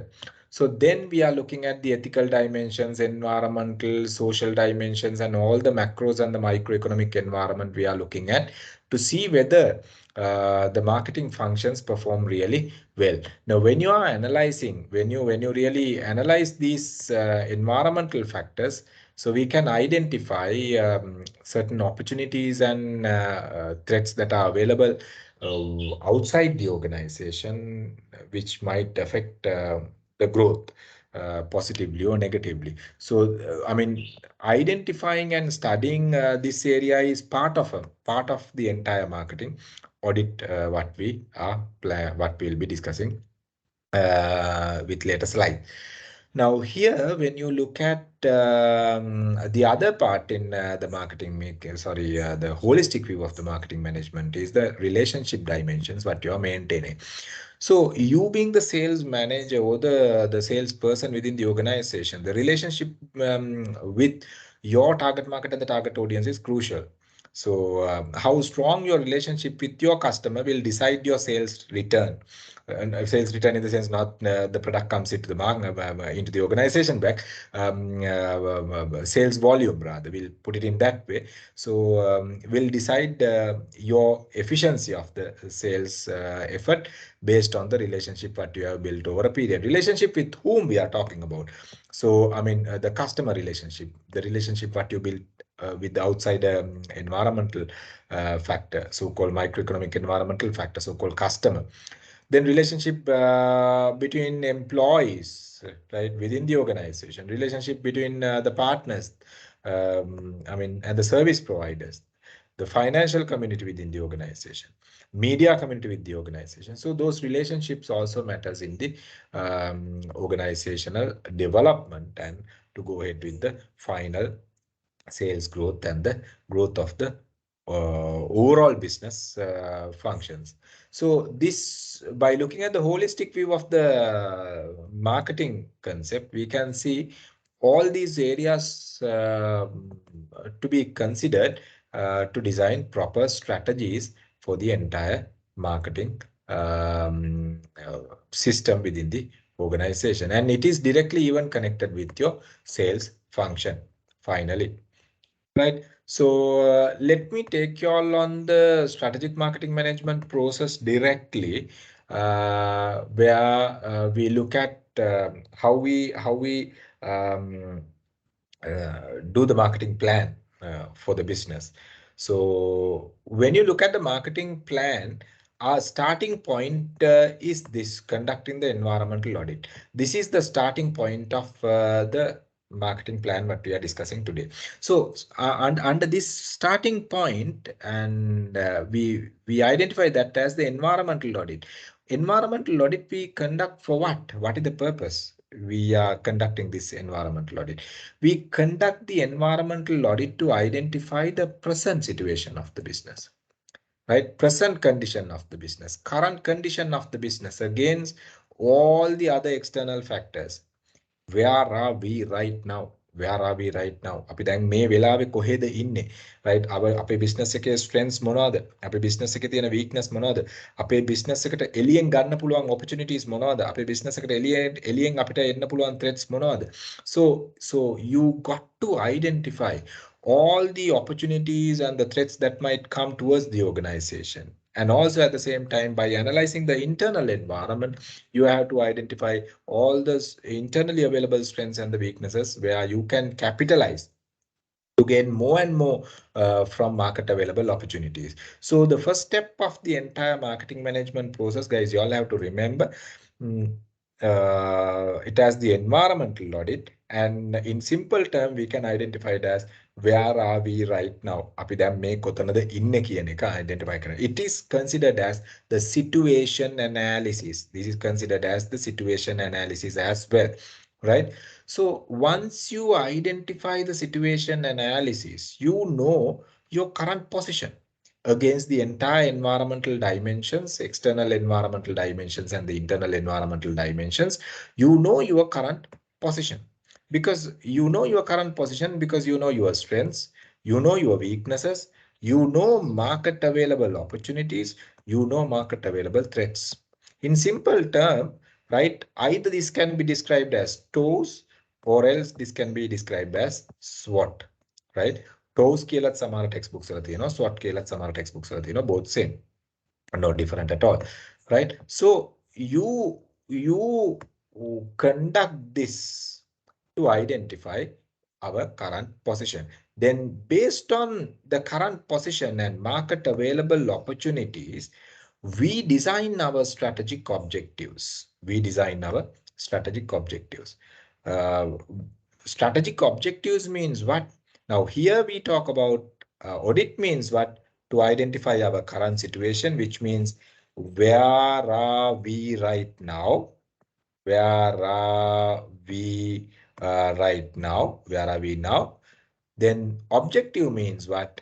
Where do we want to be? අපි කොහෙටද යන්න ඕනේ කියන එක තමයි objectives වලින් අපි කතා කරන්නේ. Where should be on a given particular time period. So once you identify the environmental opportunities and threats, it is very much easy for you to focus on available opportunities and design your objectives. Because if more and more opportunities, if you can identify by auditing the environment, then it is very much easy for you all to design the objectives to capitalize from those available opportunities and get the maximum out of the market feedback or the market findings. So once you identify, okay, I mean, what are the things to be achieved, or where, I mean, where do we want to go on a particular period?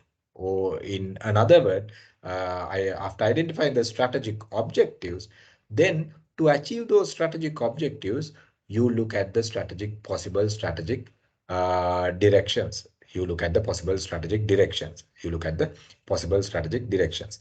So here, what we do, you talk about all the strategies that are related to marketing, all the strategies that are related to brands, all the strategies that are related to sales, all the strategies that are related to customer, management, all the strategies that are related to information management, and all these things, the strategic approach you are looking at here. Strategic approach you're looking at here, right? You're looking at here. So strategic direction in the sense here you are talking about marketing mix strategies, segmentation strategies, marketing research approach to identify and anticipate their customer behavior and focus based on that.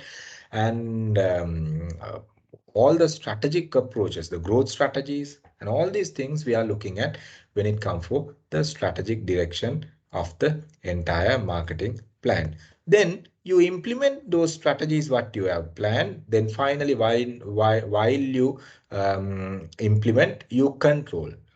I mean, using the KPI methods, key performance indicator measures, weekly meeting, monthly meeting, periodical reviews, and field visit, customer service, field service, conducting all these things.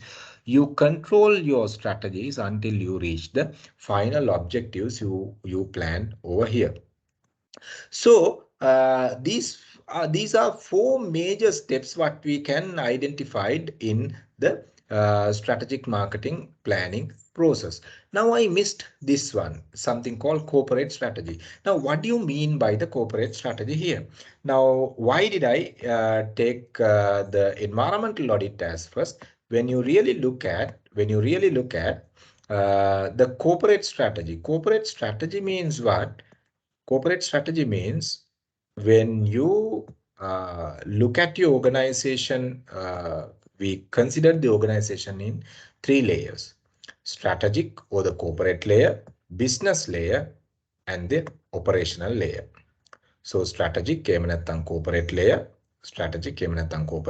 business layer, again management operations and then we talk about the operational layer, whatever you decide. So the corporate strategy directly connected with this. When you're designing your marketing strategy, right, you always look at the corporate strategy.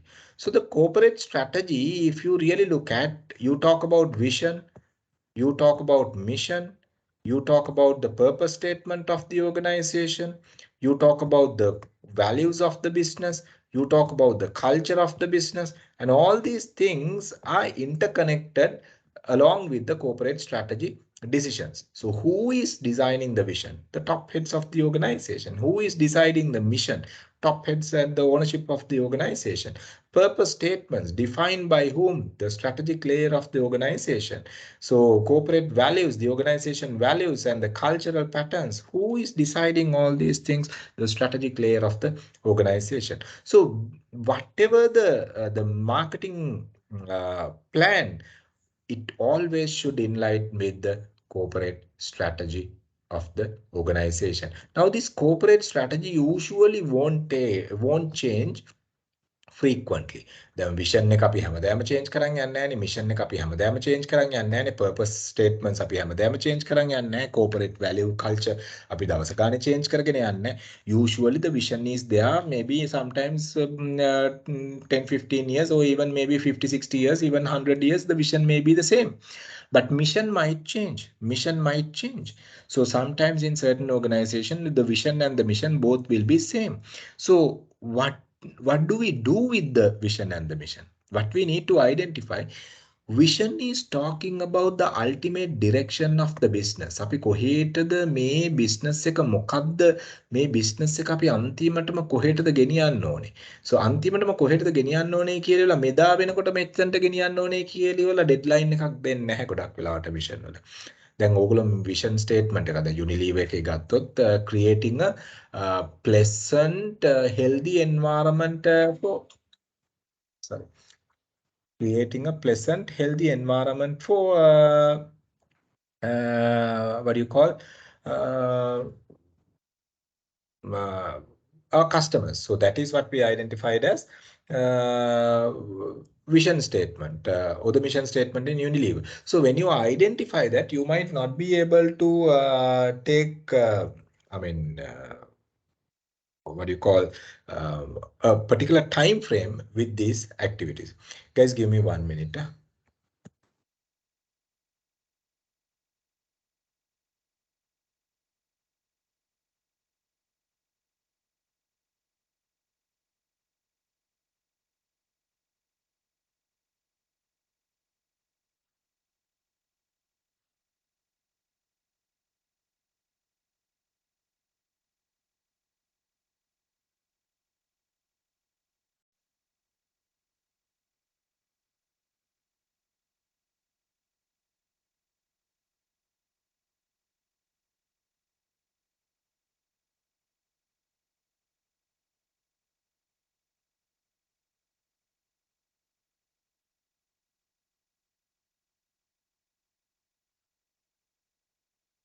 Right, sorry. So, I mean, these things are pretty longer period, compared to the marketing objectives and the marketing plan. Marketing plan may be for 5 years, marketing plan may be for 1 year, long term, mid term, and short term.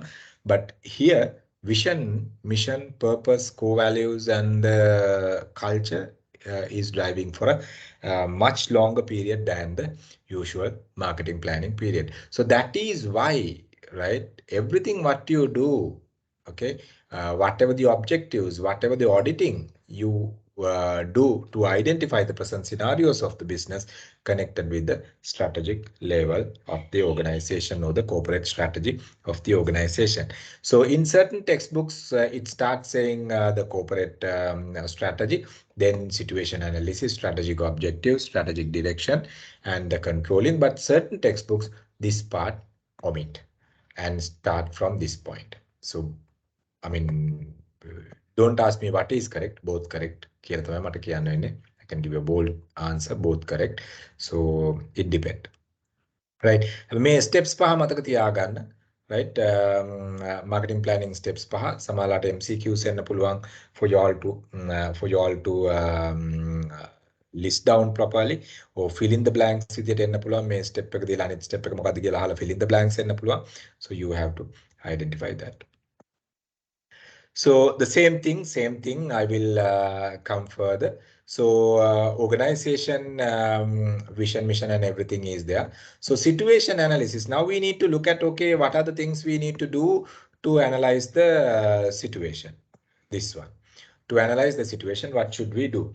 To analyze the situation, we do something called environmental audit. Environmental audit. Okay. We do something called environmental audit to analyze the situation. Environmental audit, in the sense, in layman's language, you might think internal environment, environment within the organization, and the other external environment, environment outside the organization. In layman's point of view, we identify the environment in these two dimensions. But in the business perspectives, we categorize this in a different way. So we identify two different perspectives, two different environmental actors along with the environmental audit. One we identified as the microeconomic environment or the micro environment, and the other we identified as the macro environment. Macro environment, M-A-C-R-O environment, M-A-C-R-O environment. And the other one is the micro environment. So guys, here what happened when you look at this, you are auditing two major environmental actors, so-called micro environment and the macro environment. එතකොට දැන් අපි ගත්තොත් එහෙම entire marketing environmental dimensions ටික පොඩි graph එකකට ගත්තොත් we can say, okay, I have space over here. I will draw this. This is your internal environment. This is your micro environment, and this is your macro environment. Okay, this is macro, M-A-C-R-O.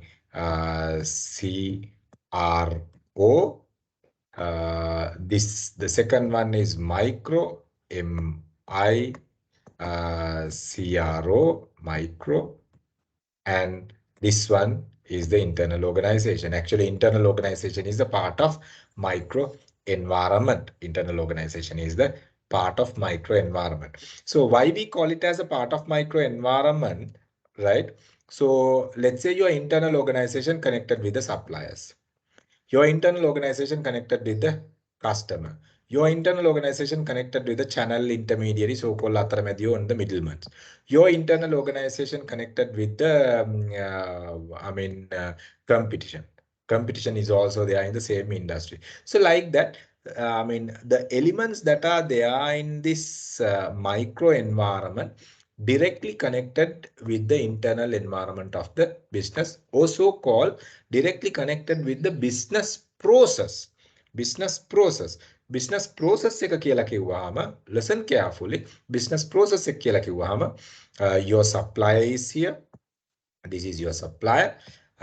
Then from the supplier, your organization is there. Your organization is there, your company. Then from your company, you have channel intermediaries, middlemen, අතරමැදියෝ කියන කට්ටිය ඉන්නවා, channel intermediaries. From there onwards, finally you see your consumers. You see your consumers. So parallel to you, you have your competitors. You have your competitors. Competitor 1, competitor 2, like that you have parallel to you, you have your competitors. So when you look at all these elements. Excuse me, sir. Yes. Sir, your screen is not moving. I think we can't see anything. It's on business mission page. Okay. Yeah. Business Right now. mission page. Can't you all see the red pen?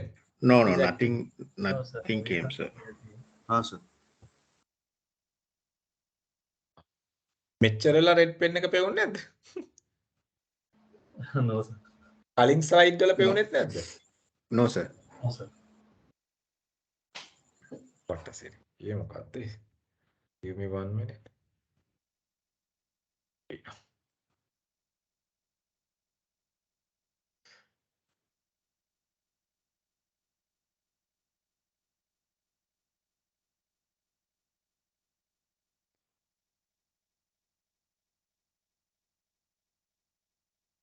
මම මේ රතු පාටින් ලියපුවා එකක්වත් පෙවුන්නේ නැහැ නේ.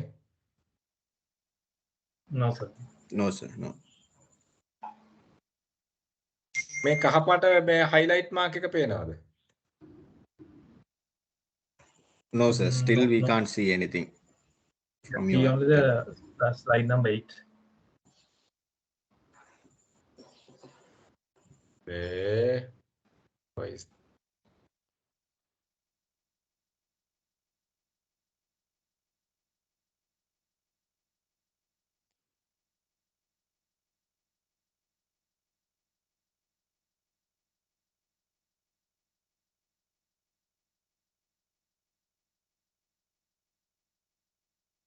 Can you see the highlighter mark?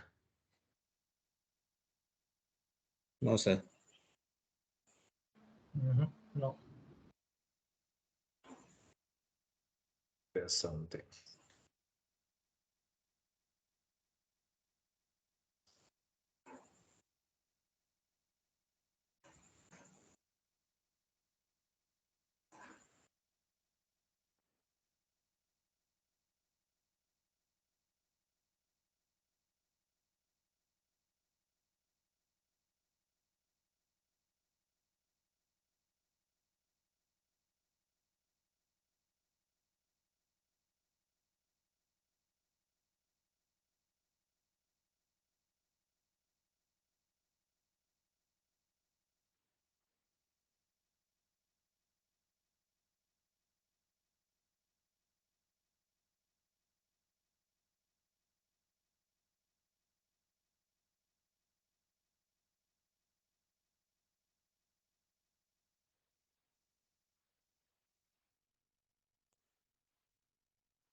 Can you all see the red pen mark now? No, sir. No. No, sir. Wait. Wait.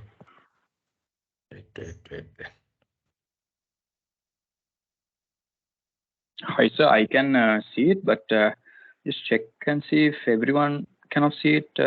Maybe it's just one person, because I can see the red pen and it was visible throughout the slides. Even I Can you- can't. You can't see. Yeah, even I can't also see. Can anyone? I just need to see whether at least someone can see. Senal and me in the same system. Senal. සමහරලාට එහෙම පේනවා ඇති. අපි දෙන්නම එකම මේ domain එකේ හින්දා. Anyone? I just need to see whether the system error. Anyone can see the red pen mark. Red pen mark. මේ කුරුටු ගානවා මම බලි ගාන red pen mark එකක් පේනවද කාට හරි? කවුරු හරි? Zair. No, sir. No one. Okay, then something wrong. No. Then I think when you put it on full screen and share, we don't see it, I guess. Can't be. No. Now this is full screen and this thing.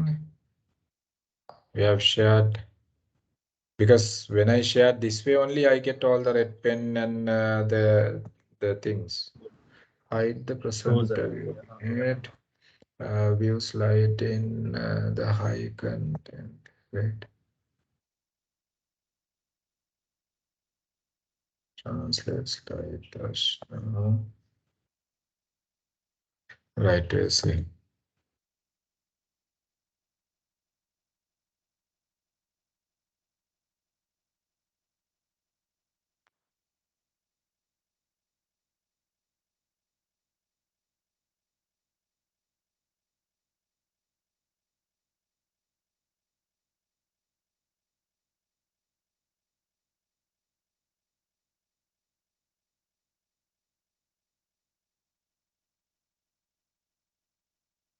Can you all see the screen now? Yes, sir. Yes, sir, we can see. Okay, this is actually the PPT version, right? Something wrong there. Right, okay. We were here. Now it's clear, right? Can see? Okay, now, yeah, now, let's say as an example, okay, let me get a point.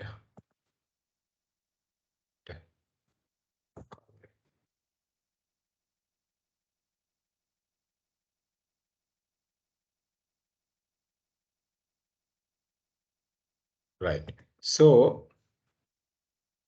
when you look at the situation analysis, which means to identify the present situation of the business, you have to look at the two main areas. You have to look at the two main areas. One is the microeconomic environmental actors, and the other one is the macroeconomic environmental actors. As an example, I mean, how this microeconomic environmental actors, macroeconomic environmental actors work together. So let's say as an example, we'll get a few circles like this. If I can have it. Okay, let's get this. Now, when you look at this one, okay, I will show you all how the microeconomic and the macroeconomic thing works there. Okay, so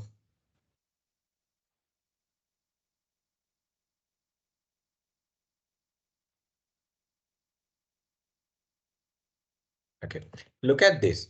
Now, when you look at the marketing environmental analysis, mainly we identify, as I said, two environmental actors, so-called. One is the micro, okay, we'll put it in environment, and the other one we identified as macro environment. Okay, macro environment. So now we need to look at, now when you are auditing these two environment, what are the elements that are coming under micro environmental actors? So, okay, so under micro environment, when you audit, you are looking at the internal environment within the business. Internal environment means within the business. Internal perspectives you are looking at, and you are looking at your suppliers. You're looking at your suppliers. And also you're looking at the customers. You're looking at, I will draw the layout after this, okay? And you're looking at what? The channel intermediaries, also called middlemen, right? Channel intermediaries කියලා කියන්නේ middleman, right? Middleman operation. ඒ කියන්නේ අතරමැදියෝ කියන කට්ටිය. ඒ වගේම you are looking at competitors. When you're auditing the microeconomic environment, the micro environment, right? You're looking at all these environmental actors. So your internal environment is one environment, and your supplier is another environmental actor. Your customer is another, final customer, the consumer, channel intermediary, another. So like that, we are looking at all the environmental factors there. Under macroeconomic is the broader economic environmental context, the broader environment, right? So මෙතනට අපි macroeconomic එකට කියන තව නමක් තමයි broader environment කියලා. Broader environment. And microeconomic එකට කියන තව නමක් තමයි task environment කියලා. Task environment. ඔය එක එක නම් තියෙනවා. දැන් මේ task environment, broad environment කියන එක ගොඩක් වෙලාවට අපි දකිනවා 80 ගණන් වල අග 90 ගණන් වල මුල වගේ text books වල ගොඩක්ම අපි දැක්කා task and broad environment කියන වචන දෙක. So macro environment is basically the broader environment. Why we call it as a broader environment? It is more towards the uncontrollable environmental factors we see under macroeconomic environment. We'll discuss later. So when you look at the environmental perspectives, we identified the innermost environment in this circular diagram, what you can see in these three. This is the internal environment. Okay, මේ ඇතුළෙම තියෙන්නේ internal environment. Then on top of this, we have the other micro environmental actors. Okay, then outermost circle we identified as the macro environmental actors. Okay, these are environmental perspectives. Now see, internal environment is directly connected with all the other micro environmental actors directly, right? Connected with all the other micro environmental actors. See, මේක මේ micro environment එකත් එක්ක directly connect වෙනවා. But macro එකත් එක්ක directly connect වෙන්නේ නැහැ. Macro එකත් එක්ක මේවා එනවා micro එකත් pass කරගෙන කියලා යනවා. So see, I mean, microeconomic environment is identified as, microeconomic environment is defined as all the actors and the silos, all the actors and the elements that are directly connected with the business process. All the actors and the elements that are directly connected with the business process. Then ප්‍රශ්න තියෙන්නේ all the actors and the elements that are connected with the business process කියලා කිව්වහම අපි කල්පනා කරනවා කොහොමද ඒක connect වෙන්නේ කියන එක. Now let's look at the business process. කොහොමද මේ business process එක යන්නේ? When you look at the business process, when you look at the business process, let's look at particular diagram pattern, then it is easy for me to explain, right? Let's look at the business process like this, right? Let's look at the business process like this.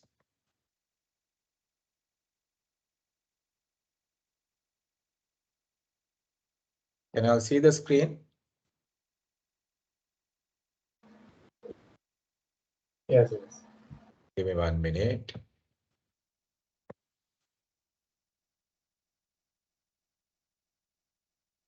Okay.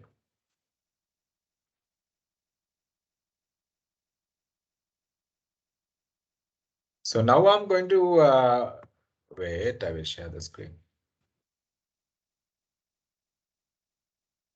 Now I'm going to draw the business process. Now I'm going to draw the business process here. Right. Now see, if this is the company, this is your company, right? This is your organization. Before you in the business process, you have whom? Suppliers, right? So finally in the business process, you have your consumers and the final customers, right? In between these two, whom you and your consumers, who are there? Channel intermediaries are there. Channel intermediaries or the middlemen or the අතරමැදියෝ කියලා කියන්නේ, right? මේගොල්ලෝ ඉන්නවා. So මේක තමයි business process එක. මේ business process එකට තව පාටි එකක් connect වෙනවා, තව පාටි එකක් connect වෙනවා. ඒක තමයි අපේ ඉන්න මෙන්න මේ parallelly මෙන්න මෙතන ඉන්න මෙන්න මේකට parallel ව ඉන්න so called competitors. එතකොට මේ organisation එකට parallelly අපිට ඒ industry එක ඇතුලේ අපිට competition එක ඉන්නවා. So when you look at the entire thing, right, together we identify this as the micro environment. එතකොට අපේ micro environment එකේ ඉන්නවා suppliers ලා, අපේ company එක අයිති වෙනවා. So channel intermediary, consumer, ඒ වගේම අපිට parallel ඉන්න competitors ලා. අපිට parallel ඉන්න competitors ලා මේකලොන් මේකට සම්බන්ධ වෙලා ඉන්න competitors ලා අපි කතා කරනවා මේකෙදි අපිට parties විදියට. පැහැදිලිද?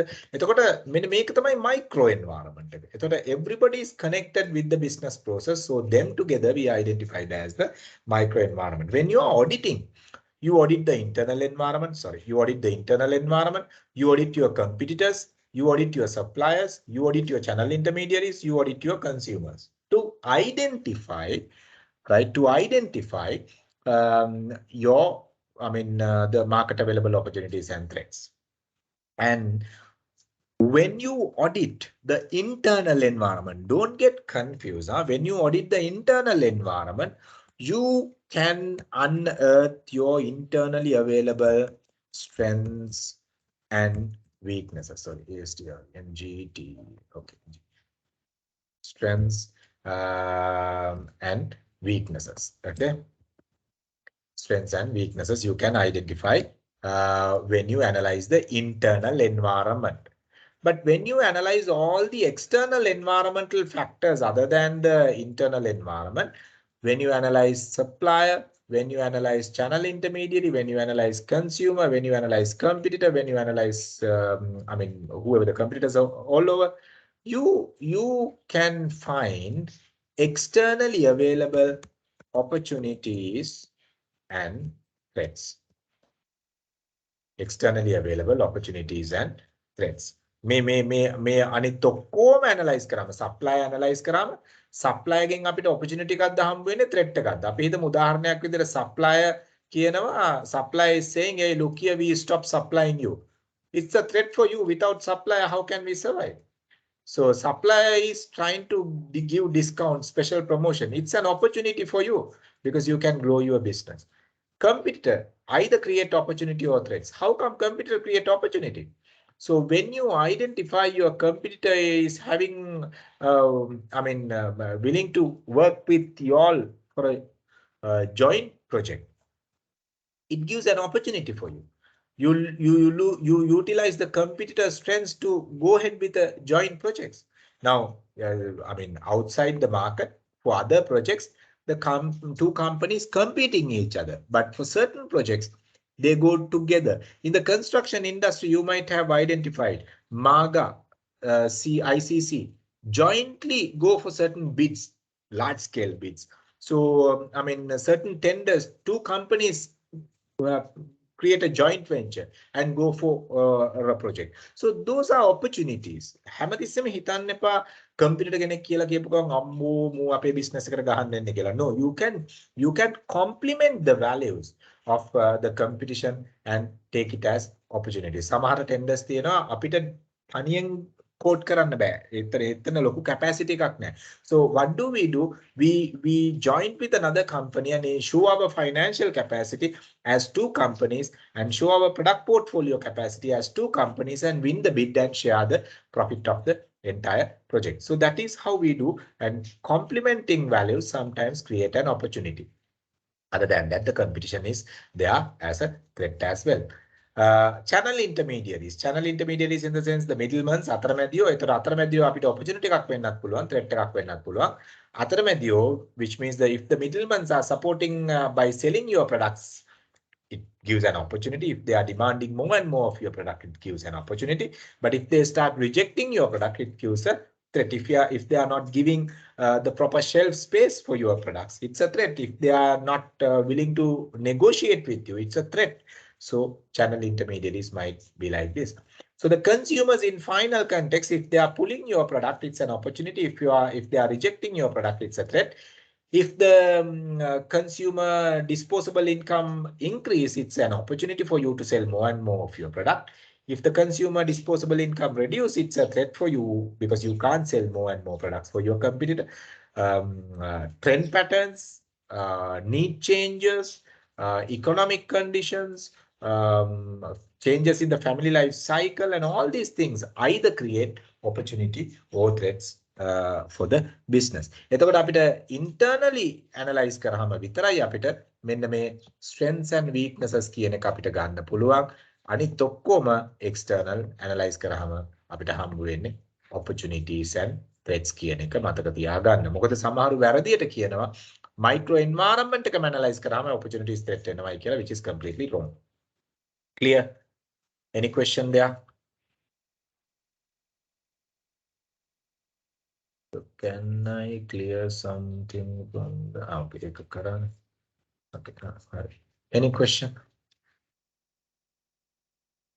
Anyone is having any question? එතකොට මේ micro economic environment analysis එකට use කරන තව model එකක් තමයි, තව theory එකක් තමයි Porter's 5 forces analysis කියන එක. එතකොට මේකට අපි කියනවා micro economic, මම වචන ඔක්කොම ඔයගොල්ලන්ට කියන්නේ මේ කොයි විදිහට test වෙයිද දන්නේ. Industry analysis කියලා කියනවා. Industry analysis කියලා කියනවා.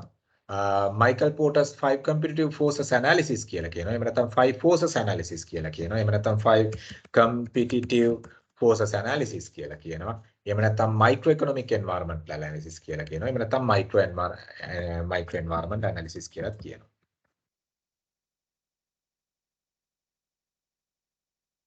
ඔය වචන ඕන එකක් එන්න පුළුවන්. දැන් මේ එකක් දැනගත්තයි කියලා වැරදිලවත් එක්සෑම් එකට මාර සිද්ධිය අරුව අපිට මේ වචනේ කරේ නෑනේ. එක්සෑම් එකට දීලා ලොකු සීන් එකක් දාලා අරකයි මේකයි කියලා එක්සෑම් එකක දෙන පේපර් එක මේක හදන මිනිස්සයාටවත් මේ එහෙම මේවා කරන්න එපා. Right? So you all should know all this. හරි? මේ පොතටම සීමා වෙන්න එපා. එක පොතකට සීමා වෙන්න එපා. හරි? but exam එකට එන්නේ නැහැ පිටින් බය වෙන්න එපා. මේ slides වලින් තමයි ඔයගොල්ලන්ට එන්නේ exam එකට. but slide එක brief කරනකොට අපි කියන ඒවා exam එකට එන්න පුළුවන්. so පොඩි බබාලා නෙමෙයිනේ slide එකෙන්ම ගහන්න. හරි. any question so far? Anyone is having any question so far? Anyone is having any question so far?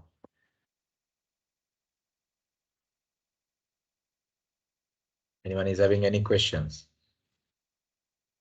සද්ද වහලා ඉන්න පා මේක මාකටිං ප්ලෑන් එක weightage එක වැඩි paper එකට. මොකද මේකේ ලොකු theory ප්‍රමාණයක් තියෙනවා. ඔයගොල්ලෝ MBA එකකට ගියත් කරන theory ටික මේකේ තියෙනවා. මේ business strategic diploma නේ. ඉතින් ඒ theories ටික හරියට තියෙන්න බෑ නැත්නම් වැඩක් නැහැ. so ඒ හින්දා ඒ ටික හරියට බලා ගන්න. so any questions? Anyone is having any questions? Anyone? Tilini, where are you working?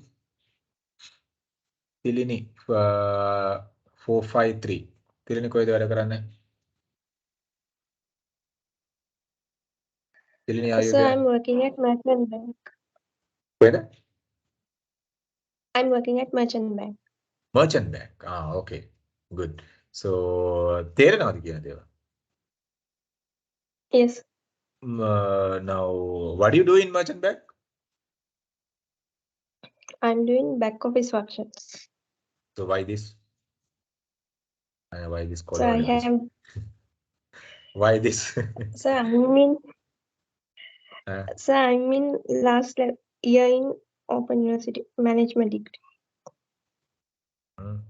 So you think the sales management also import? Okay. Yes. Good.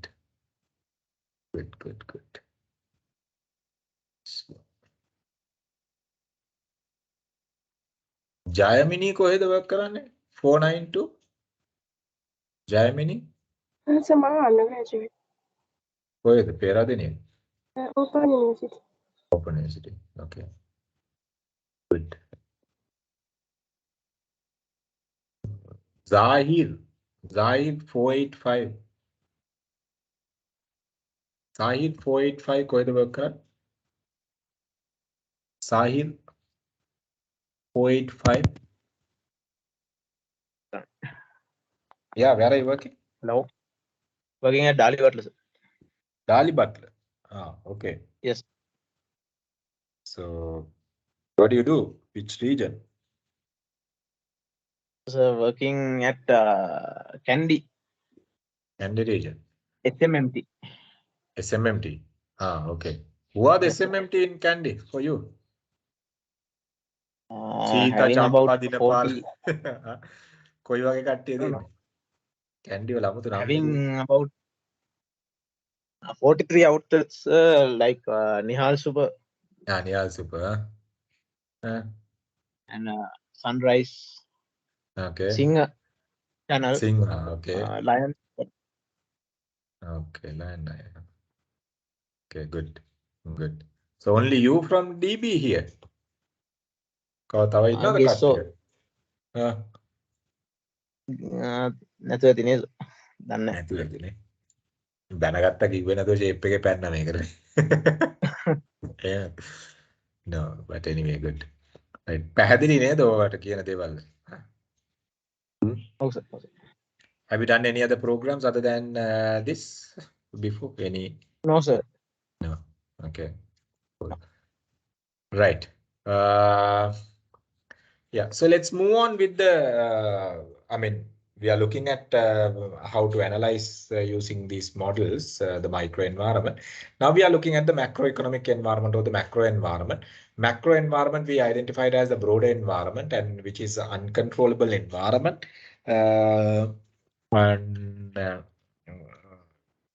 Where we identified as the political environment, the political scenarios, as one single company. Now, why I call it as uncontrollable? As one single organization, you can't control the government. You can't control the political fraternity, political sector. One single organization. So the collective effort, you can pressure, you can lobby the government with the collective effort, but as a one single organization, you can't control them. Right? So then the other one, the economic condition of the country's economic condition, global economic condition. As one single organization, you can't control, and you can't control dollar fluctuation, and you can't control dollar fluctuation is inflation. You can't control the interest rate. You can't control the GDP, GNP, and all these things. You can't control. But your strategies are depending on whatever the changes in the macroeconomic environment or economic condition of the country and dollar rate of the country and all these things. Income rate, disposable income, all these things are coming under economic indicators in the country. So ඒවා අපිට individual organization එකට ඒවා අපිට control කරන්න බෑ. Give me 1 minute.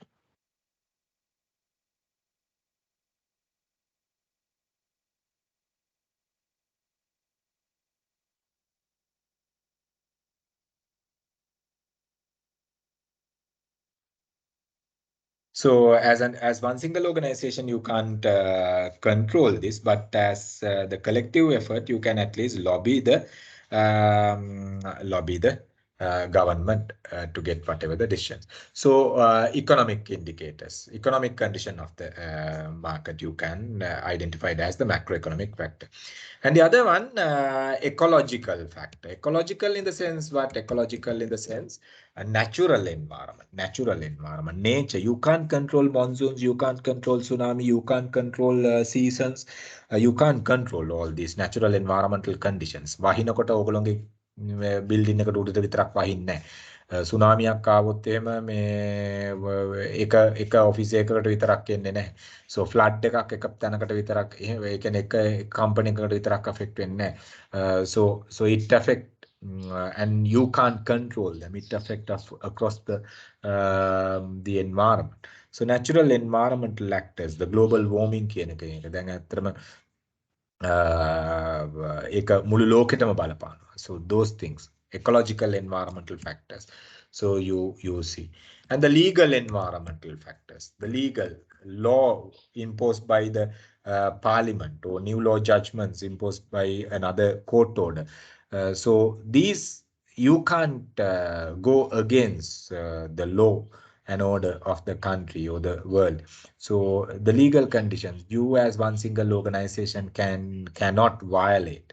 So if the law said you can't import, you can't import. If the law said you can't import this item or that item, so you can't do that. If the law said you can't have wheat as a cultivation, you can't do that. So like that. So the law, the legal conditions, you can't go against that. So and you have no control at all. You have no control at all. Social and the cultural dimensions and the demographic, cultural and the and demographic conditions of the country. So social cultural environment, you being one single organization, anyway, the social cultural environment you can't change.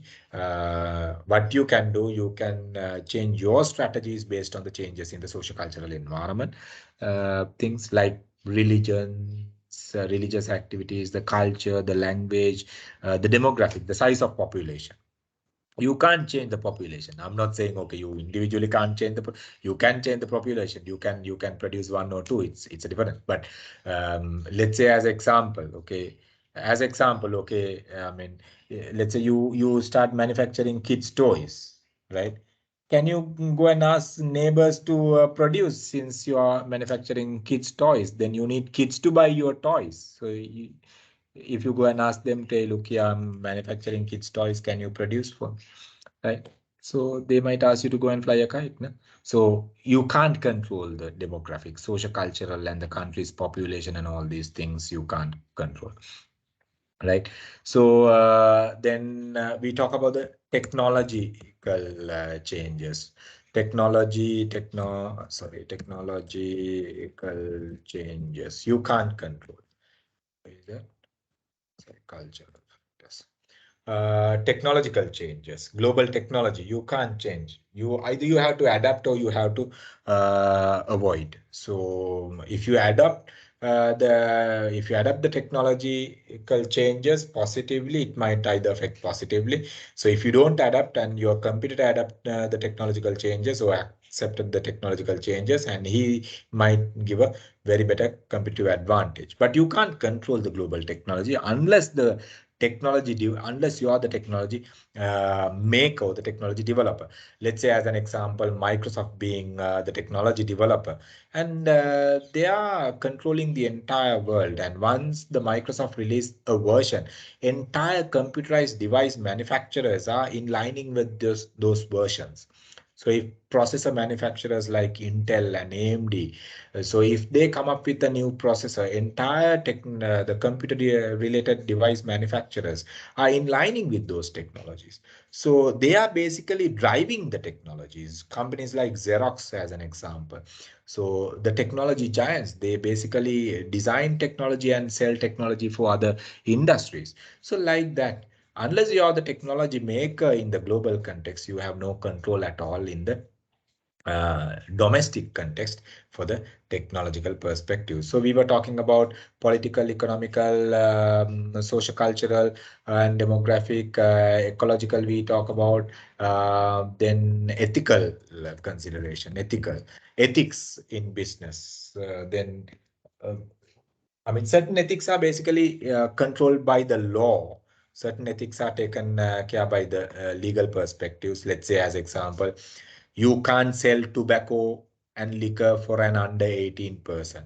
Law is also there. The ethical consideration is also there, and you can't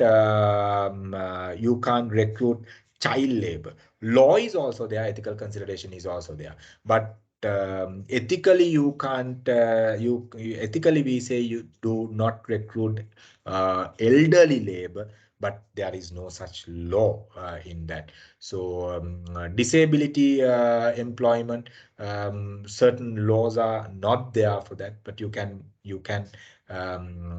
recruit those things. Some ethical considerations are taken care by the legal perspective, some are not.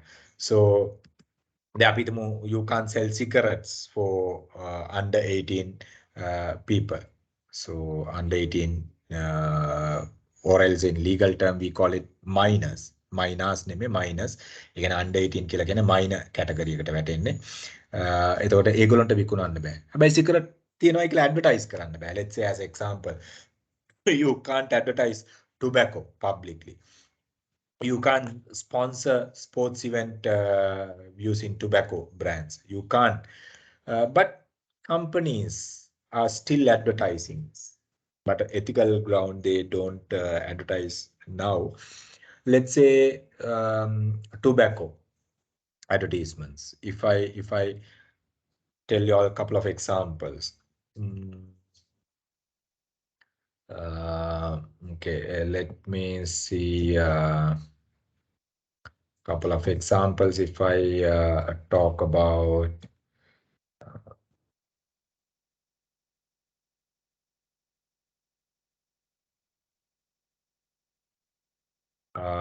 companies like B&H, Benson and Hedges. Give me 1 minute. Benson and Hedges, tobacco companies. They can't advertise. They can't advertise in local context. Now, I have to show you all this. These all for academic purpose, my dear friends. Don't take me wrong, right? Okay, let's say as example, you can't advertise these things. You can't advertise the logo. But what did B&H do even with these legal conditions? So they are highlighting this the and sign, right? So they were still promoting until some time, even after imposing this law, they were promoting the brand using only the and sign, And what they were doing, they were designing the advertisement only with this sign in a gold and yellow background. They were, marking this and sign in a jet black color, tough black color. So, and they didn't want to even mention don't smoke. They didn't even want to tell, smoke kill and all these things. No, they just advertise the and sign in a golden yellow background, and everybody knows what is that. And they were communicating even with a legal condition in the market. They were taking opportunities where others can't, but they can, kind of a thing. And even if you look at brands like Lion, okay, beer, අපි සිංහ වංශයේ ඔබ කියන එක අපි ගත්තොත් එහෙම, right?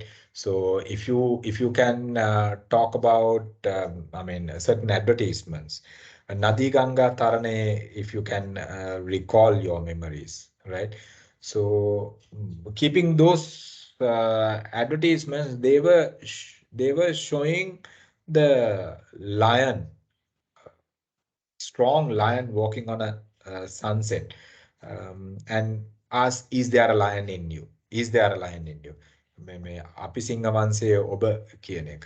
So I'm just trying to search that advertisement. So ඒගොල්ලෝ advertise කරේ කොහොමද දැන්? බියර් කියන එක ඇඩ්වර්ටයිස් කරන්න බෑ ලීගලි. නමුත් ඒගොල්ලෝ ඒකෙන් ඔපචුනිටි එකක් ගත්තා. ඒගොල්ලෝ බියර් එක ඇඩ්වර්ටයිස් කරා නැතු සිංහයාව ඇඩ්වර්ටයිස් කරා golden yellow golden sunset එකක. ඒගොල්ලෝ සිංහයාව ඇඩ්වර්ටයිස් කළා කිව්වා is there a lion in you? But no one could counter that campaign. Is there a lion in you කියලා කිව්වම එතනදී අපේ සිංහ කොඩියෙත් සිංහෙක් ඉන්නවා. එතකොට කවුරු හරි කවුන්ටර් කරොත් එහෙම එතනදී ලීගලි ඒගොල්ලන්ට කියන්න පුළුවන් මෙතන ජාතියට උත්තමාචාරයක් දෙනවා. නමුත් මේක බියර් එකක් ප්‍රොමෝට් කරන්නේ නැහැ because they didn't even show the logo. ඒගොල්ලෝ logo එකවත් මොකක්වත් පෙන්වුවේ නැහැ ඒගොල්ලන්ගේ කැම්පේන් එකේ. ඒගොල්ලෝ අර tagline එක විතරයි දැම්මේ. දාලා brand එක promote කරා even with the legal condition. Even රජමුසුව කියන එක legal condition එක තියෙද්දි promote කරපු brands ඕන ඔය වගේ opportunities. සමහර ඒගොල්ලන්ට ඒක opportunity එකක් වෙනවා, සමහර ඒගොල්ලන්ට ඒක threat එකක් වෙනවා. So it depend how you accept it as either opportunity or a threat and design your strategies. So the ඔය ටික තමයි mainly අපි ගත්තොත් එimhe macroeconomic environment එකේ අපි කතා කරන්නේ දේවල් and microeconomic environment එකේ අපි කතා කරන්නේ මෙන්න මේ areas ටික. Now we go further into models that are looking at under each environmental actor. But so far, are you clear or not? Environmental actors දෙකයි microeconomic environment එක macroeconomic environment එක microeconomic environment එකේ මේවා macro එකේ මේවා තමයි කරන්නේ කියලා. ඒතර macro එක මතක තියාගෙන ඉන්න ලේසි ක්‍රමයක් තමයි PESTIL කියන acronym එක. PESTIL කියන acronym එක. P අකුරෙන් political, E economical, S socio-cultural and demographic, T technological, මේ E ethical, මේ E ecological, L legal කියන එක. එතකොට මෙන්න මේ PESTIL කියන acronym එක අපි use කරනවා මේ macroeconomic environment එකේ තියෙන elements ටික මතක තියාගන්න. පැහැදිලිද? Any questions? Anyone is having any questions? Anyone is having any question?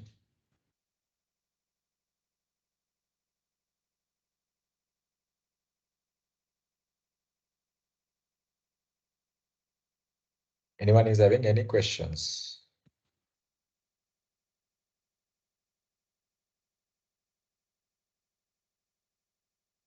Anyone? මේ අතරම ඔයගොල්ලන්ට තේරිලාද ඔය ප්‍රශ්න අහන්න නැතුව ඉන්නේ? Yes, හිරන්ත කියන්නේ. So does macro environment also have similar words like that, micro industry and porters, something like that?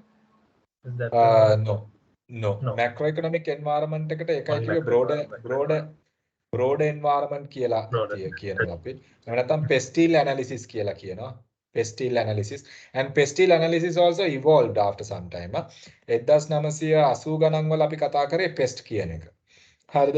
එතකොට political, economical, social and technological කියන එක. එතකොට අපිට ethical, ecological කියන කතා මේ technological තිබෙන්නේ නැහැ. මේ technological කියන එක PEST කියන එක. ඊට පස්සේ මේක PESTL වුණා. PESTL උනේ political, economical, social, technological, ecological, legal වුණා. හරිද? එතකොට ආයි තව consideration එකක් ආවා 2000 වල ඉඳලා එහෙම නැත්නම් late 90s වල ඉඳලා PESTIL වුණා මේක. ඒක උනේ ethical considerations ඇවිල්ලා. ethical considerations ගොඩක් ආවේ social marketing concept එකත් එක්ක. එතකොට ecological concept එක ගොඩක් ආවේ green marketing එකත් එක්ක. මේ environment අපිට මේ elements add වුණා time to time.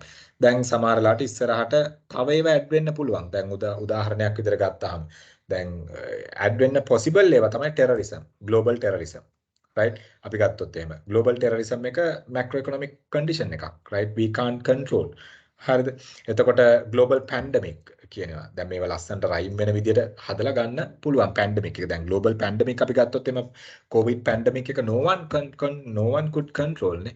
Uncontrollable conditions in the entire environment, and we call them omnidirectional crisis කියලා අපි කියන්නේ. and terrorism එහෙම මේ crisis එකක්. අපි if you can remember the Saharan's attack, right?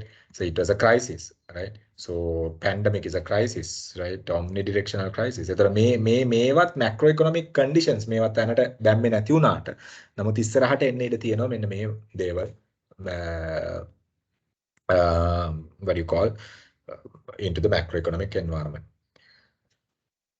So certain terrorism, basically the political funded terrorism, ඒවා එන්නේ political condition එකේ යටතට තමයි. Politically funded terrorism also there, no? Namal මල්ලි ගිහිල්ලි වෙලා කුඩු කරන දේවල් ඒවා මේවා මිනිසුන්ව මරණ ඒවා මේවා so those also politically funded terrorism නේ. Right? එතකොට ඒවා එන්නේ political condition එකට නේද? Right. Any questions? Anyone is having any questions?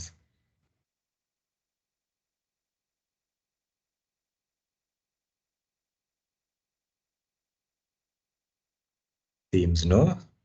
Right.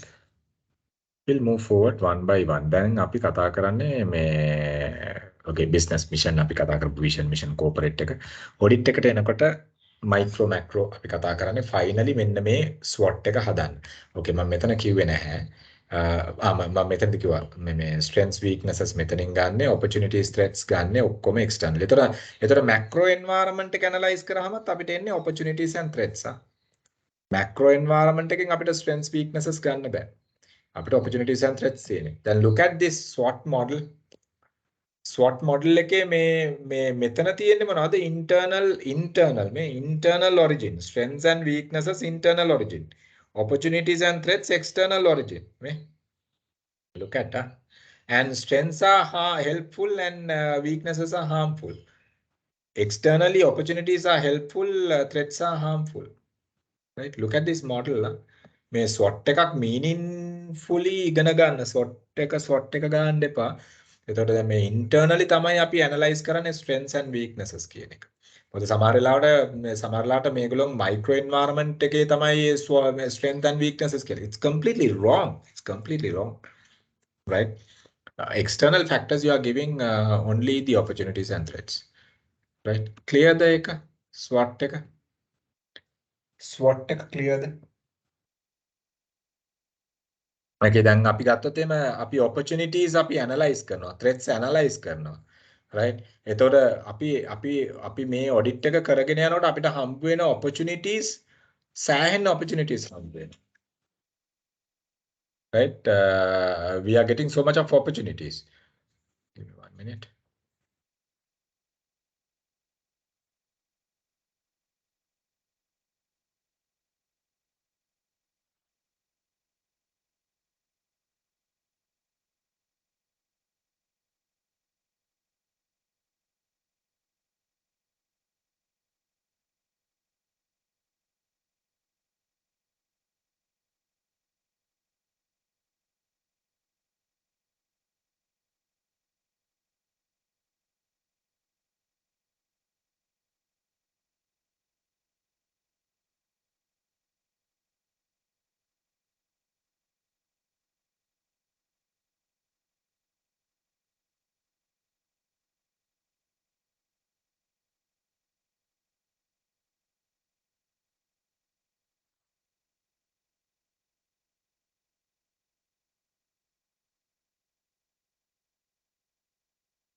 Okay, so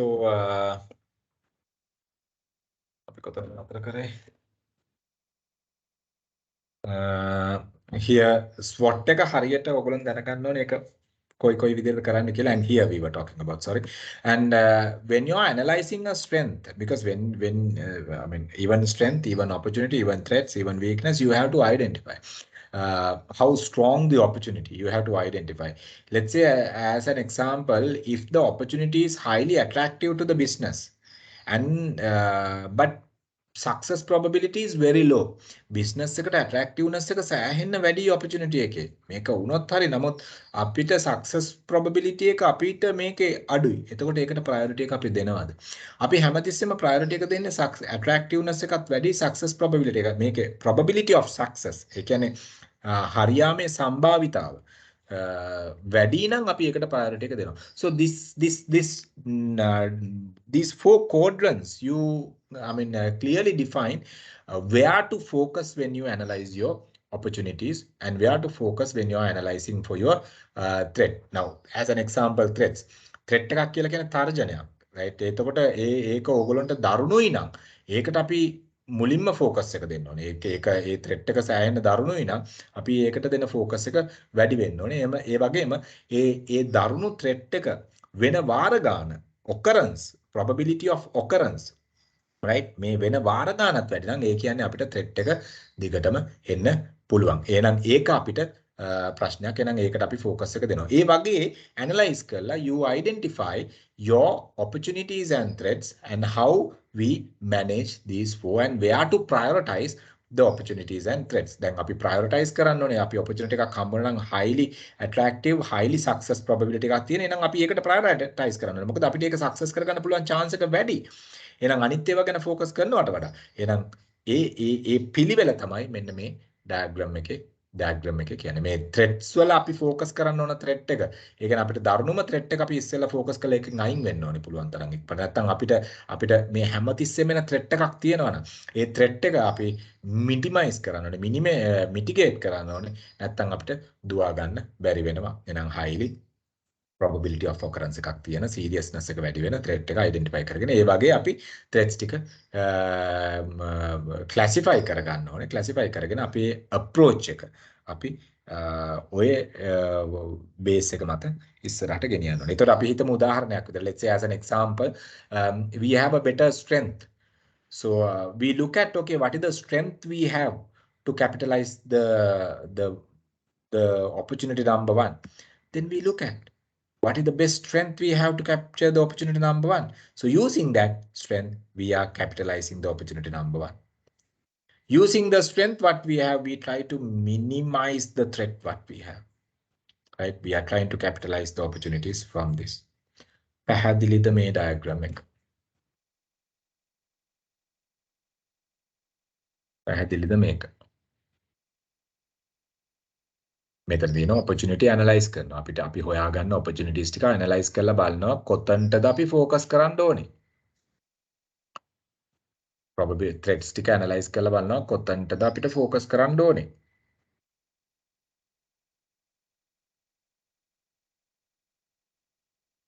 පැහැදිලිද නැද්ද?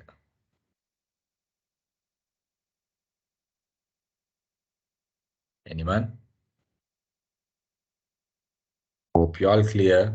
අහන්න ප්‍රශ්න එන තැන්.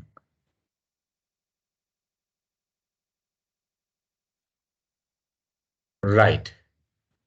So we'll look at another one, the scenario matrix. මේක කරන්න ගියොත් මට ටිකක් වැඩිපුර වෙලා යනවා. I will do a okay. Branding opportunity matrix. Okay, එකත් පොඩි වෙලාවක් යනවා. මම බලන්නේ because I just can. Okay, මේක අපි කරානේ. macro analysis එක මම පස්සේ ආපහු වෙනවා. Okay, මේක අපි කරා. Stakeholder analysis. Okay, let me finish this comment. Scenario matrix. Okay, we look at this. Can you all see the screen? Scenario matrix. Yes. Okay.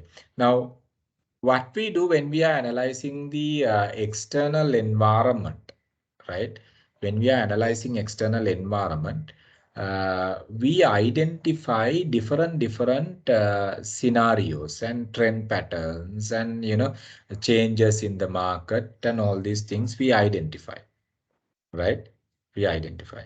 So we look at those scenarios in the market and we place those scenarios by looking at these two parameters. Now, same as what we discuss under opportunity matrix, here we go into a further classification of scenarios what we identify by analyzing the external environment or by conducting the marketing environmental audit.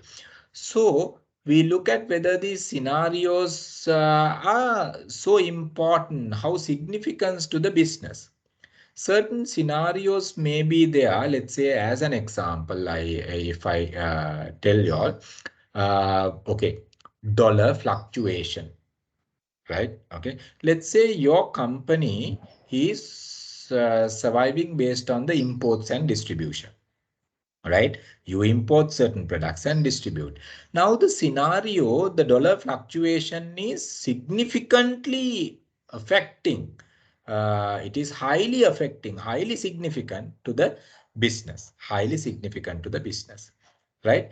And this, the dollar fluctuation, right, likely to happen. Is it very likely? Is it less likely? දැන් අපි දන්නවා current condition එකත් එක්ක dollar fluctuation is very frequent නේ. හැමතිස්සෙම මේක වෙනවා. So මේක මේ dollar fluctuation එක අපිට හරි දරුණුයි because we are into the imports and distribution business. And also this fluctuation is very frequent and very likely to happen. So which means our entire operation, we need to plan accordingly. We need to plan accordingly. So you might change your terms and conditions of the business proposals what you are giving. You might sometimes do not stock items. You might implement just-in-time strategy. You might sometimes change your payment policies. So something like that you might work. Now, let's say as an example, the regulation by the finance ministry and the central bank, you can't import. Imports control regulations. Now what happened, right? Import control regulation, right? On certain products, let's say as an example, hypothetically I'm taking food items, right? Now, imports control on food items are less likely to happen, right? Less likely to happen. Make samahara foods වලට less වෙන්න පුළුවන්. samahara foods වලට certain regulations might be there. අපි හිතමු උදාහරණයක් විදිහට chocolate වගේ foods, cheese වගේ item. එතකොට ඒ කියන්නේ අර bit of a non-essential foods කියලා කිව්වොත් අපි ඒ category එක ගත්තොත් I'm not saying milk powder and them, right? There may be certain items like chocolates and them, those are not essentials. So එතකොට අපි බලනවා අපි if we are into that category and based on that, let's say as example, less likely to import restriction on rice imports, right? Rice, sugar, dal, ඒ වගේ ඒවා imports කරනකොට restrictions වැටේ කියන scenario එක. එතකොට අපි බලනවා ඒක no, it's less likely because countries facing some kind of a crisis of food very near future. So very less likely to impose that kind of a law, right? Then ඒක highly significant. Let's say you're depending on those products. එහෙමනම් less likely වුණාට මේක company එකට ලොකුවටම වැදගත් නම් මෙන්න මේ ඒ time එකට අදාළ scenarios we have to plan accordingly. මොකද මේ scenario එක වුණොත් අපි මොකද්ද ගන්න action එක කියන එක we need to plan properly. We need to plan properly. මේ scenario එක base කරගෙන මේ scenario change එක base කරගෙන ඒ scenario එක වුණොත් අපි plan කරන්න ready පිට ඉන්න ඕනේ. සමහර දේවල් තියෙනවා organization එකට ලොකුවට බලපාන්නේ නැහැ, less significant. right? දැන් අපි හිතමු ඕගොල්ලෝ computer import කරන company එකක් කියලා ඉවල උදාහරණයක් විදිහට chocolate වලට restrictions දැම්මයි කියලා ඕගොල්ලන්ට අදාළ වෙන්නේ නැහැ. less significant for the company, right? And I mean, even though it is highly very likely to happen, very likely to occur, අපි නිකන් බලාගෙන මොනිටර් කරගෙන ඉන්නවා විතරයි action එකක් ගන්න නැහැ. මොකද ඒකෙන් අපිට බලපෑමක් නැහැ. Less significant for our business. Less significant for our business. Right? සමහර ඒවා තියෙනවා අපිට ඒක එච්චර වැදගත් නැහැ. ඒක වෙන occurrence ප්‍රමාණයත් අඩුයි. Less likely to happen. So we just ignore. We don't bother. Right? We don't bother. But these points are critical. These code runs are critical, my dear friends. Sorry. When the may code runs are, these code runs are critical. Right? Okay. These code runs are critical code runs. Right? Meva you can ignore. Right? මොකද දැන් මේ organization එකට දරුණුවට බලපානවා නම් ඒවයි scenarios ඒවයි conditions උත් high නම් එතකොට අපිට ඒක organization එකට සෑහෙන්න බලපානවා. ඒතර දැන් අපි මේ now we need to look at okay, how do we identify these scenarios? What do you all think? How do we identify these scenarios? From where do we identify these scenarios? Can anyone tell me from where do we identify these scenarios? How do we identify these scenarios? Anyone? From macro market changes. Exactly. from macroeconomic and the microeconomic environmental changes, not only macro, but even the micro. Now, let's say as an example, I will tell micro example, right? So your competitor is planning to come with a new investment, the foreign investment, right? Okay, you identified your competitor comes into the market with a huge foreign investment. Significance to the business very high. ආවොත් එහෙම ලොකු investment එකක් එක්ක අපිට ලොකු threat එකක් එනවා, right? And you identify now they are still at the negotiation stage, and due to the prevailing the country's condition, foreign investor might not invest. Likely but not immediately. Likely but not immediately.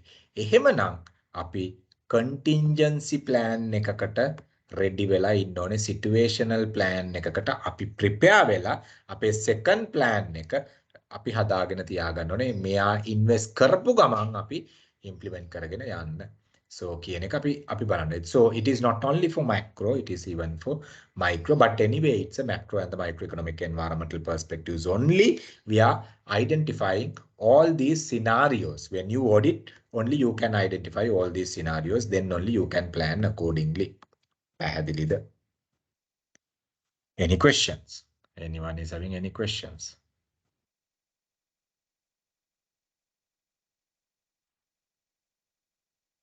Anyone is having any questions?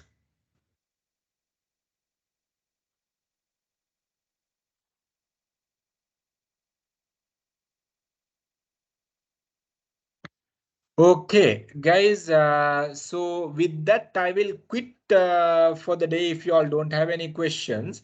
And Wednesday and Thursday again, we will be having the session. There won't be any special holidays on Wednesday and Thursday, නේද? Wednesday, Thursday, මොකුත් විශේෂ නිවාඩු නැහැ නේද? Anyone? Wednesday, Thursday, මොකුත් special holidays නැහැ නේද? Holidays තිබ්බත් කමන්නේ රෑ 7 ඉඳලා 9 වෙනකන්නේ. Right? 7 to 9, we will have 2 more additional sessions because we need to complete it fast. So then we can finish this and go for the other part. Okay. So any questions so far?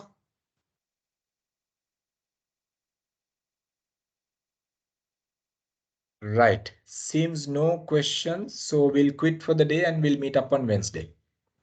Thank you very much, guys. So we'll see you all on Wednesday. Okay, so thank you. Take very good care. Okay. You too. Okay, sir. Good night. Good night.